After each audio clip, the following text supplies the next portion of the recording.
சின்ன பையன் என்னை தேடிட்டு ஓடி வந்தான். ஒரு கதை சொல்லுங்கன்னா, சொந்தமாக எதுவும் தெரியாதே என்ன, உங்களுக்கு சொந்தமாக எதுவும் தெரியாதுன்னு எனக்கும் தெரியும் அப்படின்னா. இந்த பையன் அடிக்கடி என்கிட்ட வந்து கதை கேட்குறவன், அதனால் என்னோட ரகசியம்லாம் அவனுக்கு அத்துப்படி. அதனால தான் அவ்வளவு தெளிவாக அடித்து விட்றான். சரி, இப்போ என்ன செய்யலாம்னு, பழைய கதை ஏதாவது ஒன்று சொல்லுங்களேன்னா. உனக்கு கிருஷ்ணதேவராயரை தெரியுமான்னு. அவர்கிட்ட நேரில் பழக்கம் இல்லை, ஆனால் அவரை பற்றி புஸ்தகத்தில் படிச்சிருக்கேன்னா.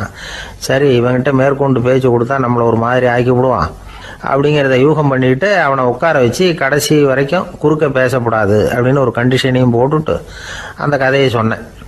ஒரு சமயம் கிருஷ்ணதேவராயர் சமஸ்தானத்துக்கு ஒரு பெரிய வித்வான் வந்து சேர்ந்தாராம். என்னோட போட்டி போடுறதுக்கு இந்த ஊரில் யாராவது இருக்கீங்களா அப்படின்னு சவால் விட்டாராம். அந்த ஊரில் இருந்த பெரிய பெரிய வித்வான்லாம் இது ஏதுடா வம்பா போச்சுன்னு நினைக்க ஆரம்பிச்சிட்டாங்க.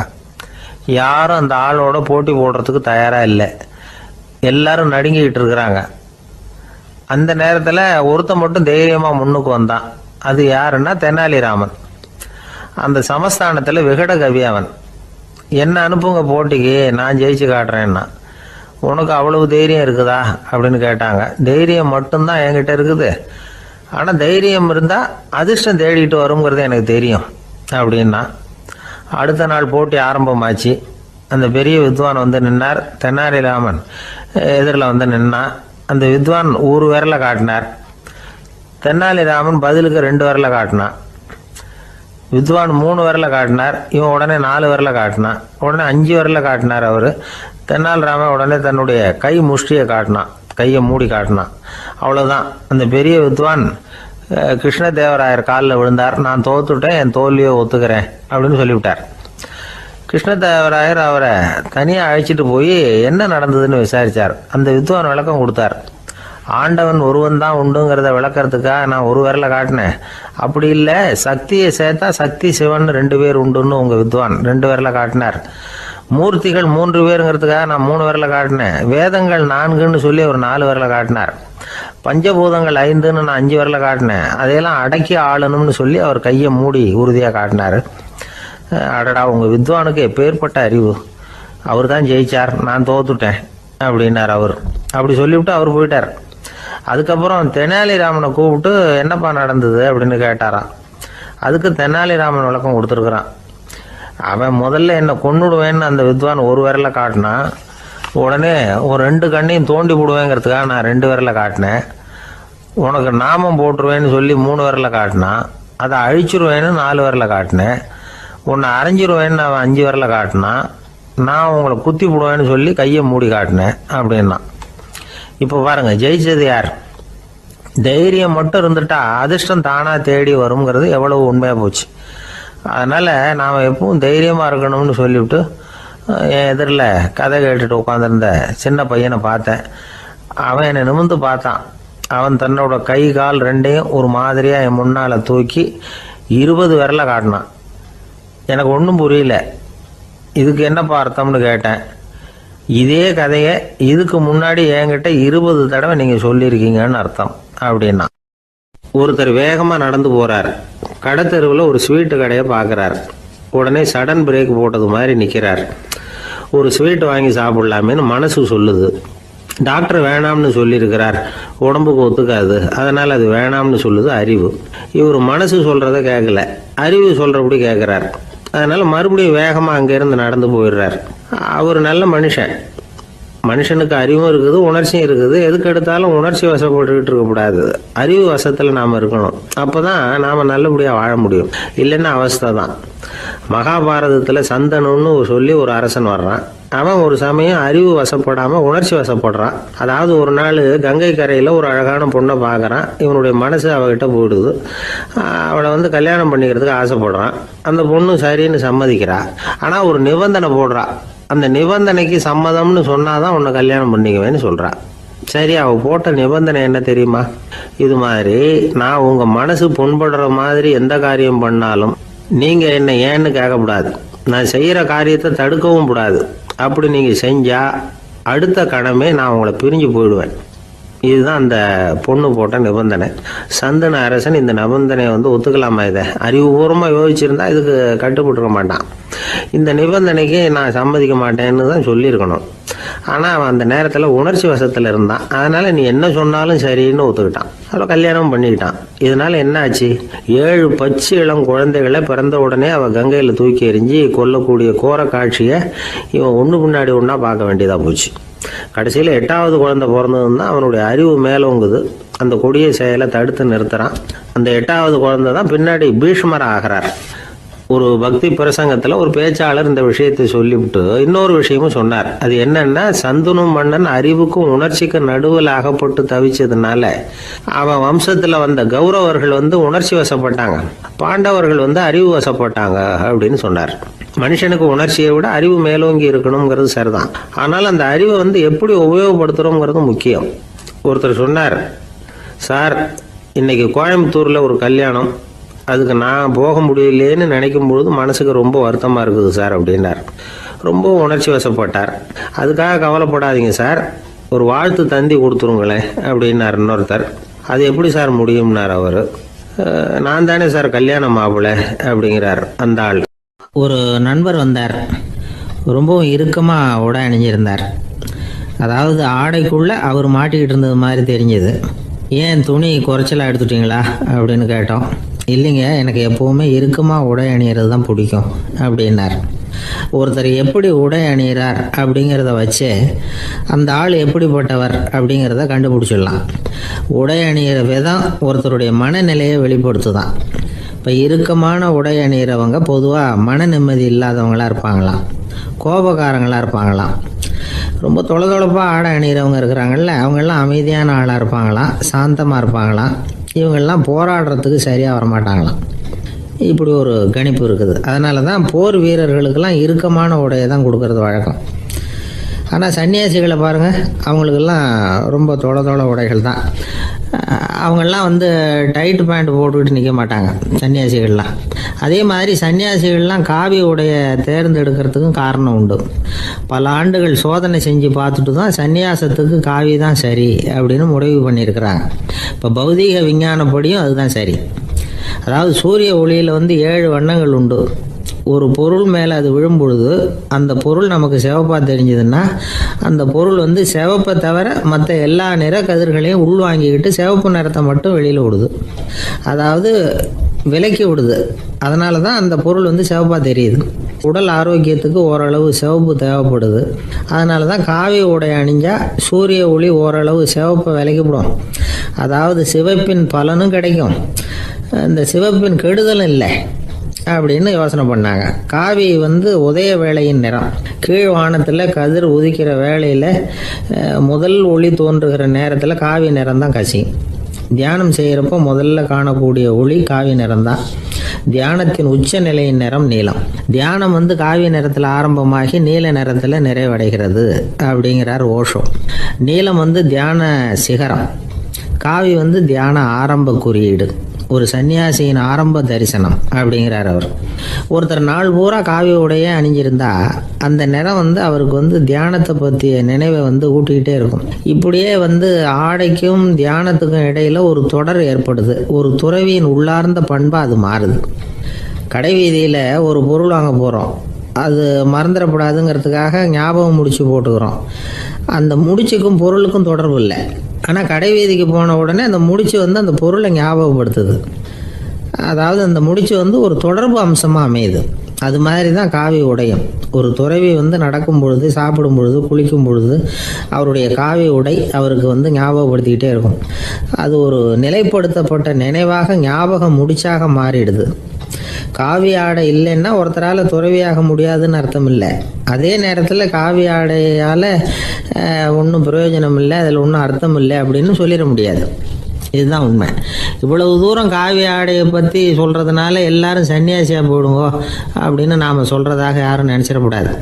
மனசுக்கும் நிறத்துக்கும் உள்ள சம்பந்தத்தை தெரிஞ்சுக்கிறதுக்காக தான் இவ்வளவும். நமக்கு தெரிஞ்ச நண்பர் ஒருத்தர் இருக்கிறார், ஆஃபீஸில் வேலை பார்க்குறவர். ஒவ்வொரு மாதமும் 20ஆம் தேதிக்கு பிறகு அவரை போய் பார்த்தீங்கன்னா காவி உடை அணிஞ்சிக்கிட்டு, கண்ணை மூடிக்கிட்டு, கை ரெண்டையும் விரித்து வச்சுக்கிட்டு தியானத்திலேயே உட்காந்துருப்பார். ஏன் இப்படி பண்ணுறீங்கன்னு கேட்டேன். அதாவது 20ஆம் தேதிக்கு பிறகு என் கையில் ஒரு பைசா கூட கிடையாது, ஒரு சன்னியாசி லெவலில் இருக்கிறேன், என்கிட்ட எதுவும் செலவுக்கு கேட்காத அப்படின்னு என் மனைவிக்கு நான் சூக்காக உணர்த்துறதுக்காக அப்படி உட்காந்துருப்பேன் அப்படின்னு விளக்கம் கொடுக்குறார் அவர். ஒரு சராசரி மனிதனுடைய இயல்பு என்ன? இன்பம் வந்தால் துள்ளி குதிப்பான், துன்பம் வந்தால் சோர்ந்து போய் ஒரு மூலையில் உட்காந்துருவான். இவன் தான் சராசரி மனிதன். ஆனால் ஒருத்தன் இன்பம் வந்தால் அதுக்காக மகிழ்ச்சி அடையிறதில்ல, துன்பம் வந்தால் அதுக்காக சோர்ந்து போகிறதில்ல அப்படின்னு வச்சுக்கோங்க. அப்படி இருந்தால் அவன் சாதாரண ஆள் கிடையாது. ஒரு ஊரில் ஒரு ஞானி இருந்தார். அவரை தேடிட்டு ஒரு பெரியவர் வந்தார். ஐயா, ஞானத்தில் சிறந்த ஞானம் எது அப்படின்னு கேட்டாராம். இதுக்கு அந்த ஞானி என்ன பதில் சொன்னார் தெரியுமா? இன்பத்தினால மகிழ்ச்சி அடையாமலும் துன்பத்தினால சோர்வு அடையாமலும் இருக்கிறது தான் அந்த ஞானம், பெரிய ஞானம் அப்படின்னாராம். சரி சுவாமி, அப்படிப்பட்ட ஞானம் உங்களுக்கு எப்படி வந்ததுன்னு கேட்டிருக்காரு இவர். அதை நான் ஒரு கழுதைகிட்ட இருந்து கற்றுக்கிட்டேன் அப்படின்னாராம் அவர். இவருக்கு ஒன்றும் புரியல, ஒரு மாதிரியாக முழிச்சிருக்கிறார். இதை அவர் புரிஞ்சுக்கிட்டார். நீங்கள் நாளைக்கு காலையில் நம்முடைய ஆசிரமத்துக்கு வாங்க, புரிய வைக்கிறேன்னாராம். சரின்னு அவர் போயிட்டார். மறுநாள் காலையில் ஆசிரமத்துக்கு வந்து சேர்ந்தார். ஞானி அவரை கூப்பிட்டு உட்கார வச்சார். வாங்க, வந்து இப்படி உட்காருங்க, கொஞ்சம் நேரத்தில் இந்த வழியாக ஒரு கழுதை போகும், அதை கவனித்து பாருங்கன்னாரா. இவருக்கு இன்னமும் ஒன்றும் புரியாமல் போச்சு, ஒரே குழப்பம். இருந்தாலும் அந்த ஞானி சொன்னது மாதிரியே உட்காந்துருக்கிறார். கொஞ்சம் நேரத்தில் இந்த வழியாக ஒரு கழுதை போச்சு. அது முதுக நிறைய அழுக்கு மூட்டைகள், அதை சுமந்துக்கிட்டு போகுது. ஒரு செலவு தொழிலாளி அதை ஓட்டிகிட்டு போகிறார். கொஞ்சம் தூரத்தில் ஒரு ஆறு இருக்குது, அங்கே போய் துணியெல்லாம் சுத்தப்படுத்திக்கிட்டு சாயந்தரமாக திரும்பி இந்த வழியாகவே வருவாங்க. ஞானி சொன்னது மாதிரியே இந்த பெரியவர் அழுக்கு மூட்டையை சுமந்துக்கிட்டு போகிற அந்த கழுதையை கவனித்தார். கழுதை போயிட்டுது. அதுக்கப்புறம் ஞானியை திரும்பி பார்த்தார். இப்போ அந்த ஞானி சொன்னார், சாயந்தரம் வரைக்கும் நீங்கள் இங்கேயே இருக்கணும்னார். அதே மாதிரி இவர் இருந்தார். சாயந்தரமாக அந்த ஞானி சொன்னார், ஐயா, இப்போ கொஞ்ச நேரத்தில் அந்த கழுதை இந்த வழியாக திரும்பி வரும், அதையும் கவனித்து பாருங்கன்னார். இவரும் கவனித்து பார்க்குறார். கழுதை வந்தது. அது முதுகில் சலவை செய்யப்பட்ட துணி மூட்டை, அது பாட்டுக்கு சுமந்துக்கிட்டு போய்கிட்டு இருக்குது. பெரியவருக்கு ஒன்றும் புரியல, பொறுமை இழந்துட்டார். சரி சுவாமி, இந்த கழுதைக்கும் உங்கள் ஞானத்துக்கும் என்ன சம்பந்தம் அப்படின்னார். இப்போ அந்த ஞானி விளக்கினார். ஐயா, இந்த கழுதை இதே மாதிரி தினமும் காலையில் அழுக்கு மூட்டைகளை சுமந்துக்கிட்டு ஆற்றுக்கு போகுது, மாலையில் வெண்மையான சுத்தமான துணிகளை சுமந்துக்கிட்டு திரும்பி ஊருக்கு போகுது. காலையில் இது போகும் பொழுது முதுகில் அழுக்கு மூட்டைகளை சுமந்துக்கிட்டு போகிறோமேங்கிற வருத்தமும் அதுக்கு கிடையாது. சாயந்தரம் திரும்பி வரும்பொழுது சுத்தமான துணிகளை சுமந்துக்கிட்டு வர்றோமேங்கிற மகிழ்ச்சியும் அதுக்கு இல்லை. இதை பார்த்து தான் நானும் அது மாதிரி ஞானத்தை கற்றுக்கிட்டேன் அப்படின்னாராம். அதனால் யார் கற்றுக் கொடுக்குறாங்க அப்படிங்கிறத விட எதை கற்றுக்கிறோம் அப்படிங்கிறது தான் முக்கியம். ஒரு சினிமா பார்க்குறோம், ஒரு அருவி கொட்டுறது மாதிரி காட்சி வருது, தண்ணீர் வழியுது. படம் முடிஞ்சதும் பார்த்தீங்கன்னா அந்த திரை என்ன நனைஞ்சு போயா இருக்கும். ஒரு தீப்பிடிச்சு எரியிற காட்சியே சினிமாவில் பார்க்குறீங்க, காட்சி முடிஞ்சதும் அந்த வெண் திரையே கருகி போயா இருக்கும். படத்தில் வர்ற தண்ணீரும் நெருப்பும் அந்த திரையை பாதிக்கிறது இல்லை. நாம் அந்த திரை மாதிரி இருக்கிறதுக்கு கற்றுக்கணுமா. அந்த பக்குவம் வந்துவிட்டதுன்னா இன்பமும் துன்பமும் நம்ம எதுவும் செய்யாது. ஒரு சினிமாவை பார்க்குற வரைக்கும் சிரிக்கலாம், அழலாம், பார்த்துட்டு வெளியில் வரும்பொழுது அழுதுகிட்டே வரக்கூடாது. ஒருத்தர் வந்தார், அப்படி படம் முடிஞ்சு வெளியில் வரும்பொழுது அருவி மாதிரி கண்ணீர் சிந்திக்கிட்டே வரார். ஏன் சார் படம் அவ்வளவு சோகமா அப்படின்னு கேட்டார். இன்னொருத்தர், இல்லை சார், கூட்டம் ரொம்ப குறைச்சல் சார், மொத்தம் படம் பார்க்க வந்தவங்களே 15 பேர் தான் சார் அப்படின்னார் கண்ணீரை தொடச்சிக்கிட்டே. அதுக்கு நீங்கள் ஏன் சார் அழறீங்கன்னு கேட்டார் அவர். இந்த படத்தோட தயாரிப்பாளரே நான் தான் சார் அப்படின்னாரா இவர். ஒரு நீதிமன்றம், அங்கே ஒரு கொலை வழக்கு சம்பந்தமாக விசாரணை நடந்துக்கிட்டு இருக்குது. அந்த வழக்கறிஞர் ரொம்ப தீவிரமாக வாதாடிக்கிட்டு இருக்கிறார். தன்னுடைய கட்சிக்காரர் நிரபராதிங்கிறது அவருக்கு நல்லா தெரியும். அதனால தான் அவர் சார்பாக வாதாடுறதுக்கே ஒத்துக்கிட்டார். அப்படி அவர் மும்முரமாக வாதாடிக்கிட்டு இருக்கிற சமயத்தில் அவசரமாக தந்தி ஒன்று சேர்ந்தது. அதை வாங்கி படித்து பார்த்தார். அதுக்கப்புறம் அதை மடித்து தன்னுடைய கோட்டு பையில் வச்சுக்கிட்டு தொடர்ந்து வாதாட ஆரம்பிச்சிட்டார். பேசி முடித்தார். அதுக்கப்புறம் அங்கே கோர்ட்டில் இருந்த சக வக்கீல்கள் அவர்கிட்ட வந்தாங்க. தந்தி ஒன்று வந்ததே, என்ன விஷயம் அப்படின்னு விசாரித்தாங்களாம். அப்போ அவர் சொல்லியிருக்கிறார், ஊரில் சிகிச்சைக்காக போயிருந்த என்னுடைய மனைவி இறந்து போனதாக தந்தி வந்திருக்குது அப்படின்னாராம். மற்ற வக்கீல்களுக்கு அதிர்ச்சி. என்னங்க இது, மனைவி இறந்ததை விட கேஸு முக்கியமாக உங்களுக்கு அப்படின்னு கேட்டிருக்கிறாங்க. இறந்து போன என் மனைவி மறுபடியும் திரும்பி வர போகிறதில்ல, ஆனால் என்னுடைய கட்சிக்காரர் ஒரு கொலை வழக்கில் மாட்டிக்கிட்டார், அவரும் நிரபராதி, அவர் உசுரை நான் காப்பாற்ற வேணாமா, இதுதான் என்னுடைய கடமை அப்படின்னாராம். இப்படி இவர் சொன்னதும் எல்லாரும் அப்படியே திகைச்சு போய் நின்றுட்டாங்களாம். சரி, கடமைக்கு முக்கியத்துவம் கொடுத்த அந்த வழக்கறிஞர் யார் தெரியுமா? அவர் தான் இரும்பு மனிதர் சர்தார் வல்லபாய் பட்டேல். குஜராத் மாநிலத்தில் 1875 அக்டோபர் 31 அன்றைக்கு ஜாவேரி பாய் அப்படிங்கிறவருக்கு 4வது பிள்ளையா அவர் பிறந்தாராம். இந்த ஜாவேரி பாய் யார் தெரியுமா? ஜான்சி ராணி லட்சுமி பாய் போர் படையில் ஒரு வீரராக பணிபுரிஞ்சவர். இளம் வயசில் வல்லபாய் பட்டேல் ரொம்ப சிரமப்பட்டு படிச்சிருக்கார். விடாமுயற்சி வெற்றியை கொடுத்தது. கல்லூரியிலையும் காலடி வச்சார். அதுக்கப்புறம் வக்கீல் பட்டத்தையும் வாங்கினார். பிரிட்டிஷ் ஆட்சி நடந்துக்கிட்டு இருந்த சமயம் குஜராத்தை சேர்ந்த பர்டோலி தாலுக்காவில் விவசாயிகள் மேலே அரசாங்கம் திடீர்னு நில வரியை வசதி விட்டு தான். ஏழை விவசாயிகள் ரொம்ப கஷ்டப்பட்டுருக்காங்க. அரசாங்கம் வரி செலுத்தாத விவசாயிகளின் நிலங்களை எல்லாம் ஜப்தி செஞ்சுதான். அரசாங்கத்தை எதிர்க்கிறவங்களையெல்லாம் கைது பண்ணி சிறையில் அடைச்சிட்டாங்களாம். சில பேர் வீடு வாசல் ஆடு மாட்டையெல்லாம் விற்று கூட வரி கட்ட வேண்டிய நிலைமைக்கு ஆளாயிட்டாங்க. வழக்கறிஞர் வல்லபாய் பட்டேல் நில வரியை உடனே ரத்து பண்ணணும் அப்படின்னு பம்பாய் கவர்னருக்கு ஒரு கடிதம் எழுதினார். எந்த பலனும் இல்லை. உடனே எல்லா விவசாயிகளையும் அணி திரட்டினார். அதுக்கு தானே தலைமை தாங்கினார். சத்தியாகிரகம் நடத்தினார். அந்த பகுதியில் எந்த வேலையும் நடக்கலை. வேறு வழி இல்லை. ஆட்சியாளர்கள் உடனே வரியை ரத்து பண்ணாங்க. சிறையில் இருந்தவங்களெல்லாம் வெளில விட்டாங்க.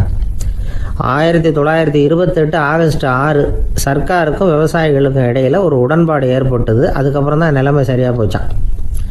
வல்லபாய் பட்டேலின் பொது சேவையை பாராட்டின பொதுமக்கள் அவருக்கு சர்தார் அப்படிங்கிற பட்டத்தை கொடுத்தாங்களாம். சர்தார்னா தலைவர் அல்லது தளபதின்னு அர்த்தம். இரும்பு மனிதர்னு இவருக்கு பேர். இருந்தாலும் நகைச்சுவை உணர்வும் இவருக்கு நிறைய உண்டு. ஒரு தடவை ஒரு பத்திரிகை நிருபர் வந்திருக்கார். சர்தார் பட்டேல்கிட்ட அவருக்கு பிடிச்ச பண்பாடு கலாச்சாரம் எது அப்படின்னு கேட்கணும்னு ஆசை. அதனால் அவரை பார்த்து கேட்டாராம், ஏங்க உங்களுக்கு பிடிச்ச கல்ச்சர் எது அப்படின்னு கேட்டிருக்கார். இதுக்கு சர்தார் பட்டேல் சொன்ன பதில் என்ன தெரியுமா? எனக்கு பிடிச்ச கல்ச்சர் அக்ரிகல்ச்சர் அப்படின்னாராம். ஒரு நண்பர் சினிமா படம் தயாரிக்கிறவர், அவர்கிட்ட ஒரு நாள் பேசிக்கிட்டு இருந்தேன். அது எப்படி சார், நீங்கள் எடுக்கிற எந்த படமும் கையை கடிக்காத அளவுக்கு எடுத்துடுறீங்களே, அது எப்படின்னு கேட்டேன். அது ஒன்றும் பெரிய விஷயம் இல்லை சார். பெண்களுக்குன்னு சில உருக்கமான காட்சிகள், இளைஞர்களுக்குன்னு சில நடனங்கள், அடிதடி காட்சிகள், அப்புறம் வயசானவங்களுக்குன்னு சில ஆன்மீக காட்சிகள், சின்ன பிள்ளைங்களுக்கு சிரிப்பு, இப்படி எல்லாமும் சேர்த்து நான் படம் எடுக்கிறேன். மசாலா படம்னு பேர். இது ரொம்ப பெருசாக இல்லைன்னாலும் ஓரளவுக்கு சுமாராக ஓடிரும், கையை கடிக்காது அப்படின்னார். இது ஒரு உத்தி. சில பத்திரிகை ஆசிரியர்களும் இந்த உத்தியை கையாளுறது உண்டு. இந்த உத்திக்கு பார்னம் உத்தி அப்படின்னு பேர். பார்னம் எஃபெக்ட் அப்படின்னு சொல்லுவாங்க. அதாவது ஃபீனியஸ் டி பார்னம் அப்படின்னு ஒருத்தர் அமெரிக்காவில் இருந்தாராம். அதாவது 19ஆம் நூற்றாண்டில் அமெரிக்காவில் கொடிகட்டி பறந்த ஒரு சர்க்கஸ் நிறுவனத்தின் அதிபர் அவர். இந்த உலகத்தில் ஒவ்வொரு நிமிஷமும் ஒரு ஏமாளி பறந்துக்கிட்டே இருக்கிறான் அப்படிங்கிறது அவருடைய சித்தாந்தம். ஒவ்வொருத்தரையும் திருப்திப்படுத்துகிற அளவுக்கு அம்சங்களை கொஞ்சம் கொஞ்சமாக கலந்து கேளிக்கை நிகழ்ச்சிகளை நடத்தினது தான் அவருடைய மகத்தான வெற்றிக்கு காரணம். அதனால் அந்த உத்தியை யார் கடைப்பிடிச்சாலும் சரி, அதுக்கு பார்னம் உத்தி அப்படின்னு பேர் வந்துட்டுது. ஜோசியம் சொல்கிறவங்களுக்கும் இந்த உத்தி தான் கை கொடுக்குது. ஒரு விஷயத்த ஒருத்தருடைய கோள் நிலைகள் அல்லது கையெழுத்து நிரூபிக்கிறதாக அவர்கிட்ட சொன்னால் அதை அவர் நம்பிவிடுவார். ஆனால் அந்த விஷயம் நல்லதாக இருக்கணும், நேர்மையானதாக இருக்கணும், அதாவது பாசிட்டிவாக இருக்கணும். 8ஆம் இடத்துல குரு, 9ஆம் இடத்துல சனி, நீங்கள் ஒரு பெரிய மேதை தான் அப்படின்னு சொல்லுவாங்க. கேட்குறவங்களுக்கு அதை மறுக்கிறதுக்கு மனசு வராது. அப்படி சொல்லும் பொழுது கூடவே என்ன கொஞ்சம் முன்கோபம் அதிகமாக இருக்கும், இருந்தாலும் அது உடனே மறைஞ்சிரும் அப்படின்னு சில அற்ப விஷயங்களையும் சொன்னாலும் அதையும் சரிதான்னு சொல்லி ஒத்துக்குவாங்க. ஆளுமையை எடை போடுகிற ஒரு நிறுவப்பட்ட உத்தியின் மூலமாக தன்னுடைய குணாதிசயங்கள் கண்டுபிடிக்கப்பட்டதாக அவர் நம்புறது தான் இதுக்கு காரணம். இந்த மாதம் பணத்தட்டுப்பாடு கொஞ்சம் இருக்கும், உடம்புல ஏதாவது கொஞ்சம் அசௌகரியம் இருக்கும், வீட்டுக்குள்ளே லேசாக மனஸ்தாபம் வரலாம், இது மாதிரி பொதுப்படையாக சிலதை சொன்னாலே போதும், மக்களை நம்ப வச்சுடலாம். இதெல்லாம் நமக்கு மட்டும்தான் ஏற்படுது அப்படின்னு சொல்லி அவங்க நினைக்கிறது தான் காரணம். இதுதான் பார்னம் உத்திங்கிறது. மனிதர்கள் பாராட்டுகளை விரும்புகிறதும் விமர்சனங்களை வெறுக்கிறதும் பார்னம் உத்தியின் அடுத்த கூறு. அதனால் ஒருத்தருக்கு ஜோசியம் சொன்னாலும் சரி, அவருடைய ஆளுமையை மதிப்பிடுறதாக இருந்தாலும் சரி, அவரை புகழற மாதிரி இருந்தாலும் சரி, அப்படி இருந்தால் தான் அது சரியாக இருக்கும். சாதகமான விஷயங்களை அதிகமாகவும் பாதகமான விஷயங்களை நாசூக்காகவும் சொன்னால் மக்கள் அதை நம்பிடுவாங்க. ஒருத்தரை கருமின்னு சொன்னால் ஏற்றுக்க மாட்டார். அதையே கொஞ்சம் மாற்றி நீங்கள் கொஞ்சம் சிக்கனமான ஆசாமி அப்படின்னு சொன்னால் நீங்கள் சொல்கிறது சரிதான் சார் அப்படிம்பார். நீங்கள் பெரிய செலவாளி தான், இருந்தாலும் நல்ல விஷயங்களுக்கு தான் செலவழிப்பீங்க அப்படின்னு சொல்லணும். இப்படி இந்த வாரணம் உத்தியை கடைபிடிச்சி இன்னைக்கு வெற்றிகரமாக காலம் தள்ளுறவங்க நிறைய பேர் இருக்கிறாங்க. இந்த உலகத்தில் ஒவ்வொரு நிமிஷமும் ஒரு ஏமாளி பறந்துக்கிட்டே இருக்கிறான் அப்படிங்கிறது தான் ஃபீனியஸ் பார்னம் அவர்களுடைய நம்பிக்கை. அதை விட அடுத்தவங்களை ஏமாளியாக நினைக்கிற மனுஷர்கள் தான் இன்னைக்கு உலகத்தில் ரொம்ப அதிகம். ஒருத்தர் தன்னுடைய மேலதிகாரிகிட்ட போய், ஐயா ஒரு நாள் லீவு வேணும், என் தங்கச்சிக்கு கல்யாணம் அப்படின்னார். அவரு பார்த்தார், ஒரு 10 நிமிஷம் வெளியில் இருங்கன்னார். 10 நிமிஷம் கழித்து கூப்பிட்டார், இதை பாருங்க நீங்கள் சொல்கிறது பொய். இப்போ உங்கள் தங்கச்சிக்கு ஃபோன் பண்ணேன், அவங்க தனக்கு 2 வருஷத்துக்கு முன்னாடியே கல்யாணம் ஆகிட்டதாக சொல்கிறாங்க அப்படின்னார். உடனே இவர் சொன்னார், சார் இப்போ நீங்கள் சொல்கிறதும் பொய்யா தான் இருக்கணும், ஏன்னா நிஜமாக எனக்கு ஒரு தங்கச்சியே கிடையாது அப்படின்னார். சில பேர் ஆளை பார்த்தா 60 வயசு மாதிரி தோணும், உண்மையான வயசு என்னன்னு பார்த்தா 40 அல்லது 45 சில பேரை பார்க்கறதுக்கு 45 மாதிரி தெரியும், உண்மையிலேயே 65 தாண்டி இருப்பாங்க. ஒரு மனிதனுக்கு 2 வகையான வயது உண்டுங்கிறார் ஓஷோ. அதாவது உடம்புக்குன்னு ஒரு வயசு, மனசுக்குன்னு ஒரு வயசு. முதல் உலக மகாயுத்தம் நடந்தது இல்லையா, அது முடிஞ்சதுக்கு அப்புறம் முதல் தடவையா மனிதனின் மூளை வளர்ச்சியை பற்றி மனநல வைத்தியர்கள் ஒரு கணக்கெடுப்பு சோதனை நடத்தினாங்களாம். அது வரைக்கும் மனிதனுக்கு 2 வகையான வயது உண்டுன்னு யாரும் சிந்திச்சதே இல்லையா.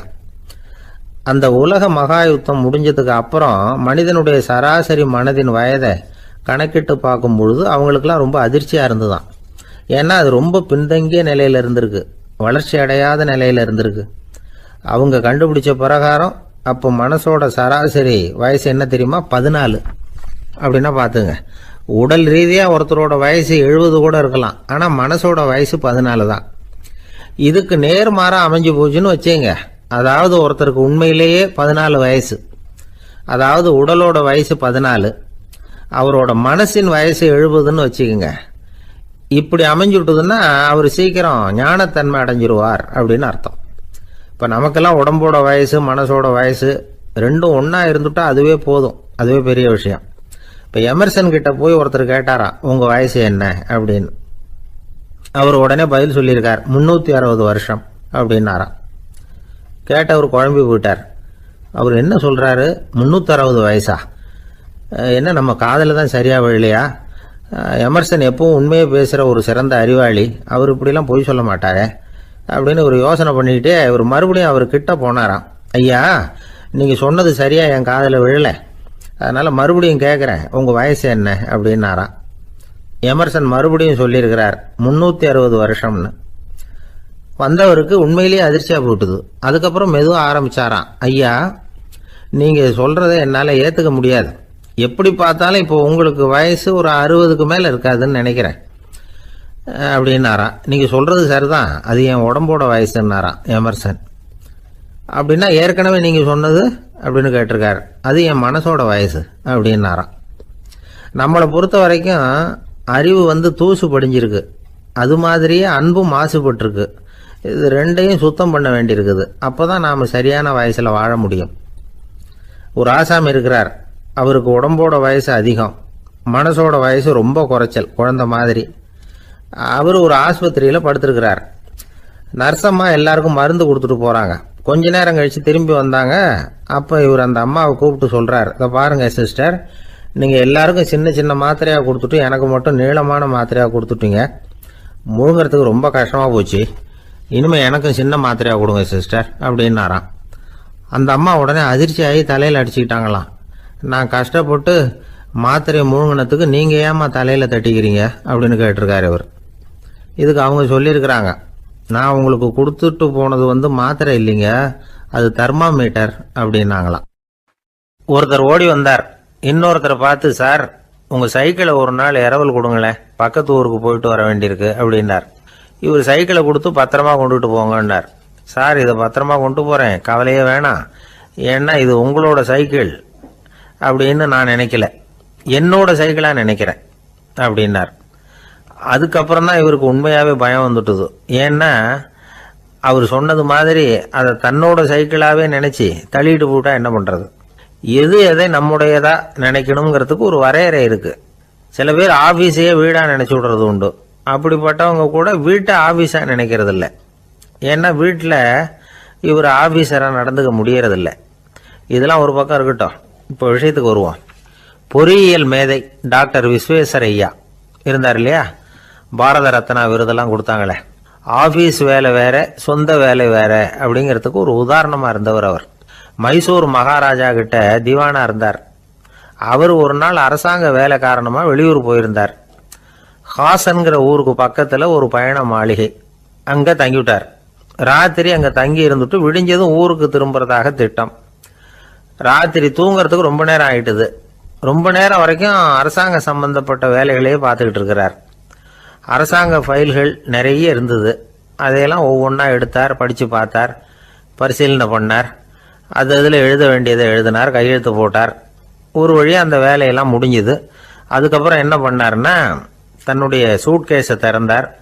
அதிலிருந்து 2 மெழுகுவத்தியை எடுத்து கொளுத்தி வச்சார். அந்த பயண மாளிகையில் அது வரைக்கும் எரிஞ்சுக்கிட்டு இருந்த மின்சார விளக்குகளை அணைச்சுட்டார். அதுக்கு பிறகு அந்த மெழுகுவத்தி வெளிச்சத்தில் சில புத்தகங்களை தொடர்ந்து படிக்க ஆரம்பிச்சிட்டார். அந்த பயண மாளிகையில் பணியாளராக இருந்தவர் இதை பார்த்துட்டு ஓடி வந்தார். மறுபடியும் மின் விளக்கு போடுறதுக்காக போனார். விஸ்வேஸ்வரய்யா அதை பார்த்துட்டு போட வேணாம்ட்டாராம். இது வரைக்கும் நான் அரசாங்க அலுவல்களை கவனிச்சுக்கிட்டு இருந்தேன், அதனால மின் விளக்குகள் அப்போ எரிஞ்சதில் தப்பு இல்லை. இப்போ நான் புத்தகம் படிச்சுக்கிட்டு இருக்கேன், இது என்னுடைய சொந்த வேலை. இங்கே இருக்கிற மின் விளக்கு அதுக்காக ஏன் எரியணும் அப்படின்னு கேட்டாராம். இப்போ இருக்கிற சில அரசு பணியாளர்கள்கிட்ட இந்த சம்பவத்தை பேச்சோட பேச்சா சொல்லி பார்த்தேன். அவங்களால இதை ஜீரணிக்கவே முடியல. நேர்மை தேவைதான் சார், அதுக்காக அவ்வளவு தூரத்துக்கு அது தேவையா அப்படிங்கிறாங்க.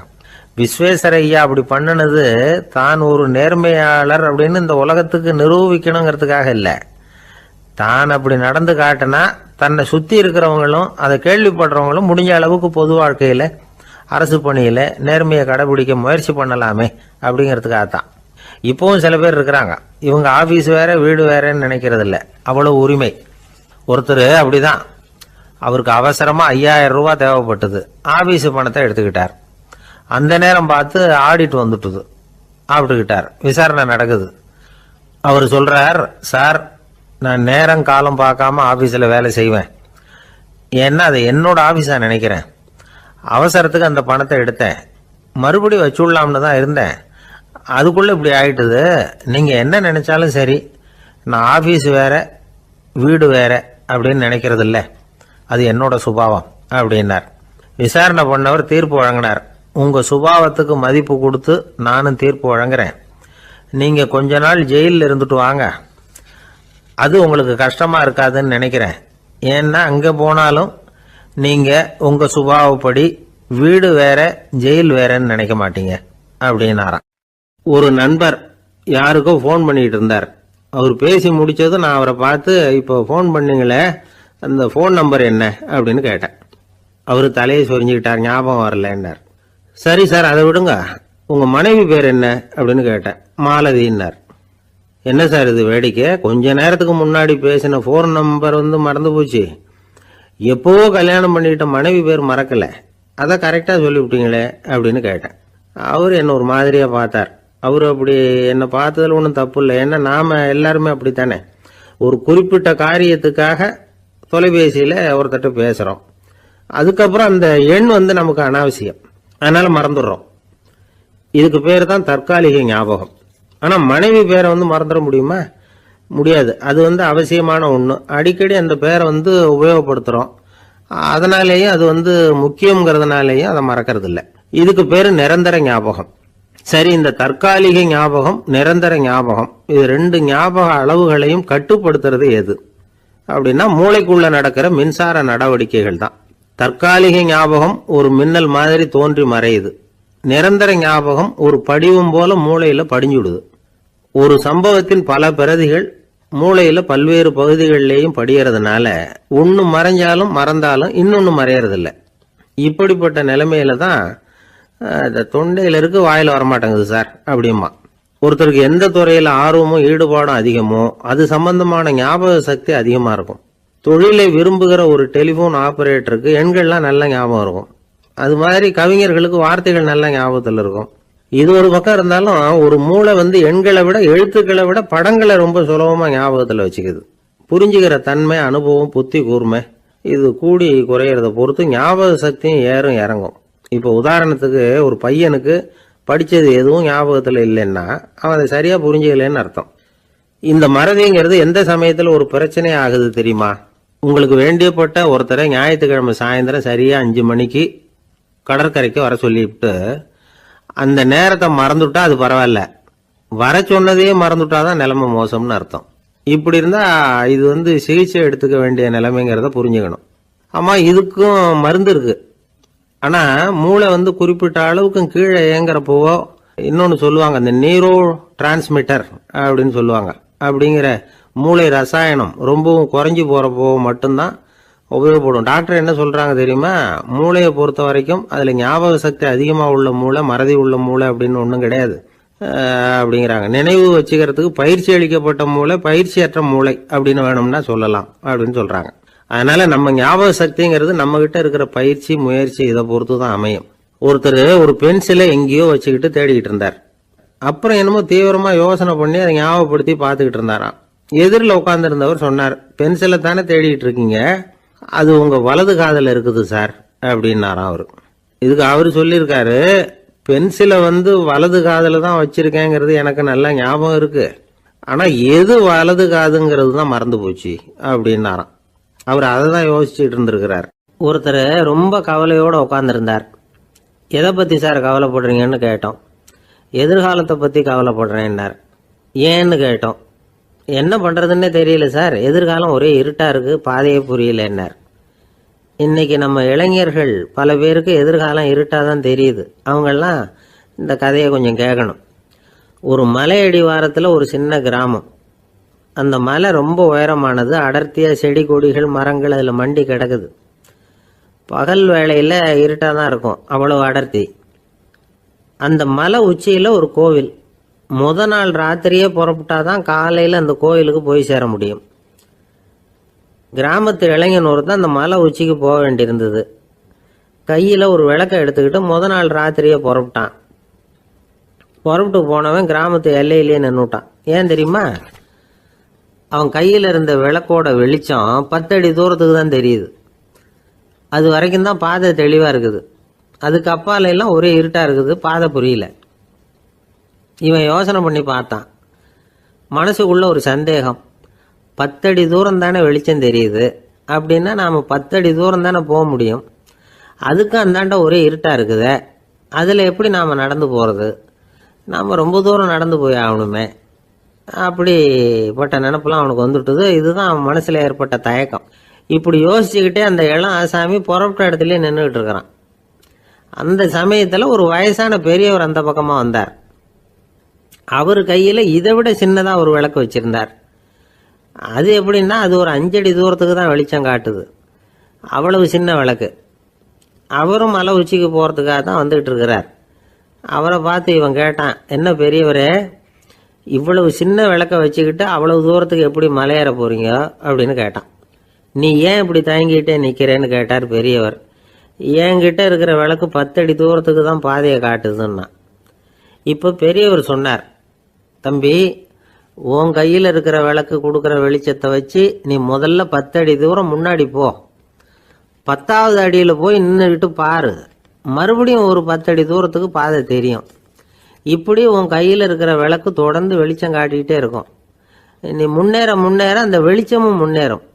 அதனால எத்தனை கிலோமீட்டர் தூரம் வேணும்னாலும் நீ இந்த 10 அடி தூரம் வெளிச்சத்தை வச்சுக்கிட்டே நீ போயிடலாம், புறப்படு அப்படின்னார். இப்போதான் அந்த பெரியவர் சொன்னது இளைஞனுக்கு பளிச்சுன்னு புரிஞ்சுதான். உடனே உற்சாகமாக புறப்பட்டான், உச்சிக்கு போய் சேர்ந்தான். இந்த கதையிலேருந்து நாம் புரிஞ்சுக்க வேண்டியது என்ன தெரியுமா? நீண்ட கால திட்டம் ஒன்று போடும் பொழுது நமக்கு முன்னாடி இருக்கிறத மறந்துட்டு மனசை போட்டு குழப்பிக்க கூடாது. உங்கள் கையில் என்ன இருக்கோ அதுலேயே உங்கள் எதிர்காலம் மறைஞ்சிருக்குது. கண் முன்னாடி தெரியறத வச்சு ஆரம்பிங்க, போக போக வழி தானா புலப்படும் அப்படிங்கிறார் ஒரு பெரியவர். பெரிய பயணங்களையெல்லாம் இப்படி தான் நடத்த வேண்டியிருக்கும். ஒவ்வொரு அடியாக எடுத்து வச்சா ஓடி போய் சேர்ந்து விடலாம். மலைச்சு போய் நின்றுட்டா நின்றுக்கிட்டே இருக்க வேண்டியது தான். நம்ம ஆள்லாம் ரொம்ப மோசமாக இருக்கிறாங்க. ஒருத்தன் அப்படி தான் நீண்ட தூர பிரயாணம் ஒன்று புறப்பட்டான். ரயில் போய்கிட்டே இருந்தது. கொஞ்சம் தூரம் போச்சு, பாதி வழியில் கையில் வச்சுருந்த டிக்கெட்டை காற்றுல விட்டுட்டான். ஐயோ என் டிக்கெட்டு போயிட்டுதே அப்படின்னு கத்த ஆரம்பிச்சிட்டான். பக்கத்தில் இருந்த பெரியவர் அவனை பார்த்து பரிதாபப்பட்டு, கவலைப்படாத தம்பி, போனா போகுது, வேற டிக்கெட் வாங்கிக்கலாம் அப்படின்னு ஆறுதல் சொன்னார். அதுக்கு அவன் சொல்கிறான், சார் நான் அதுக்காக அழலை, அந்த டிக்கெட்டு கிடைச்சா தானே நான் எந்த ஊருக்கு போகணுங்கிறது எனக்கு தெரியும் அப்படிங்கிறான். ஒரு அம்மா, அவங்களுக்கு 35 வயசு இருக்கும், குடும்பத்தில் எந்த கஷ்டமும் இல்லை, இருந்தாலும் காரணம் இல்லாமல் பிள்ளைங்க பேரில் கோவப்படுறது, எரிஞ்சு விடுறது அவங்க வழக்கம். பிள்ளைங்க அழும், உடனே அவங்க மனசும் சங்கடப்படும். இன்னொரு அம்மா, நல்ல வேலையில் இருக்கிறவங்க, வாரத்துக்கு ஒரு தடவையாவது தலைவலி வந்துடும். இவங்களுக்கெல்லாம் உடம்புல எந்த கோளாறும் இல்லை, மனசு மட்டும் சரியாக இருக்காது, தூக்க மாத்திரை கையில் வச்சுருப்பாங்க. 30-35 வயசுடைய பெண்களுக்கு சர்வசாதாரணமாக காணப்படுகிற மனக்கோளாறு இது.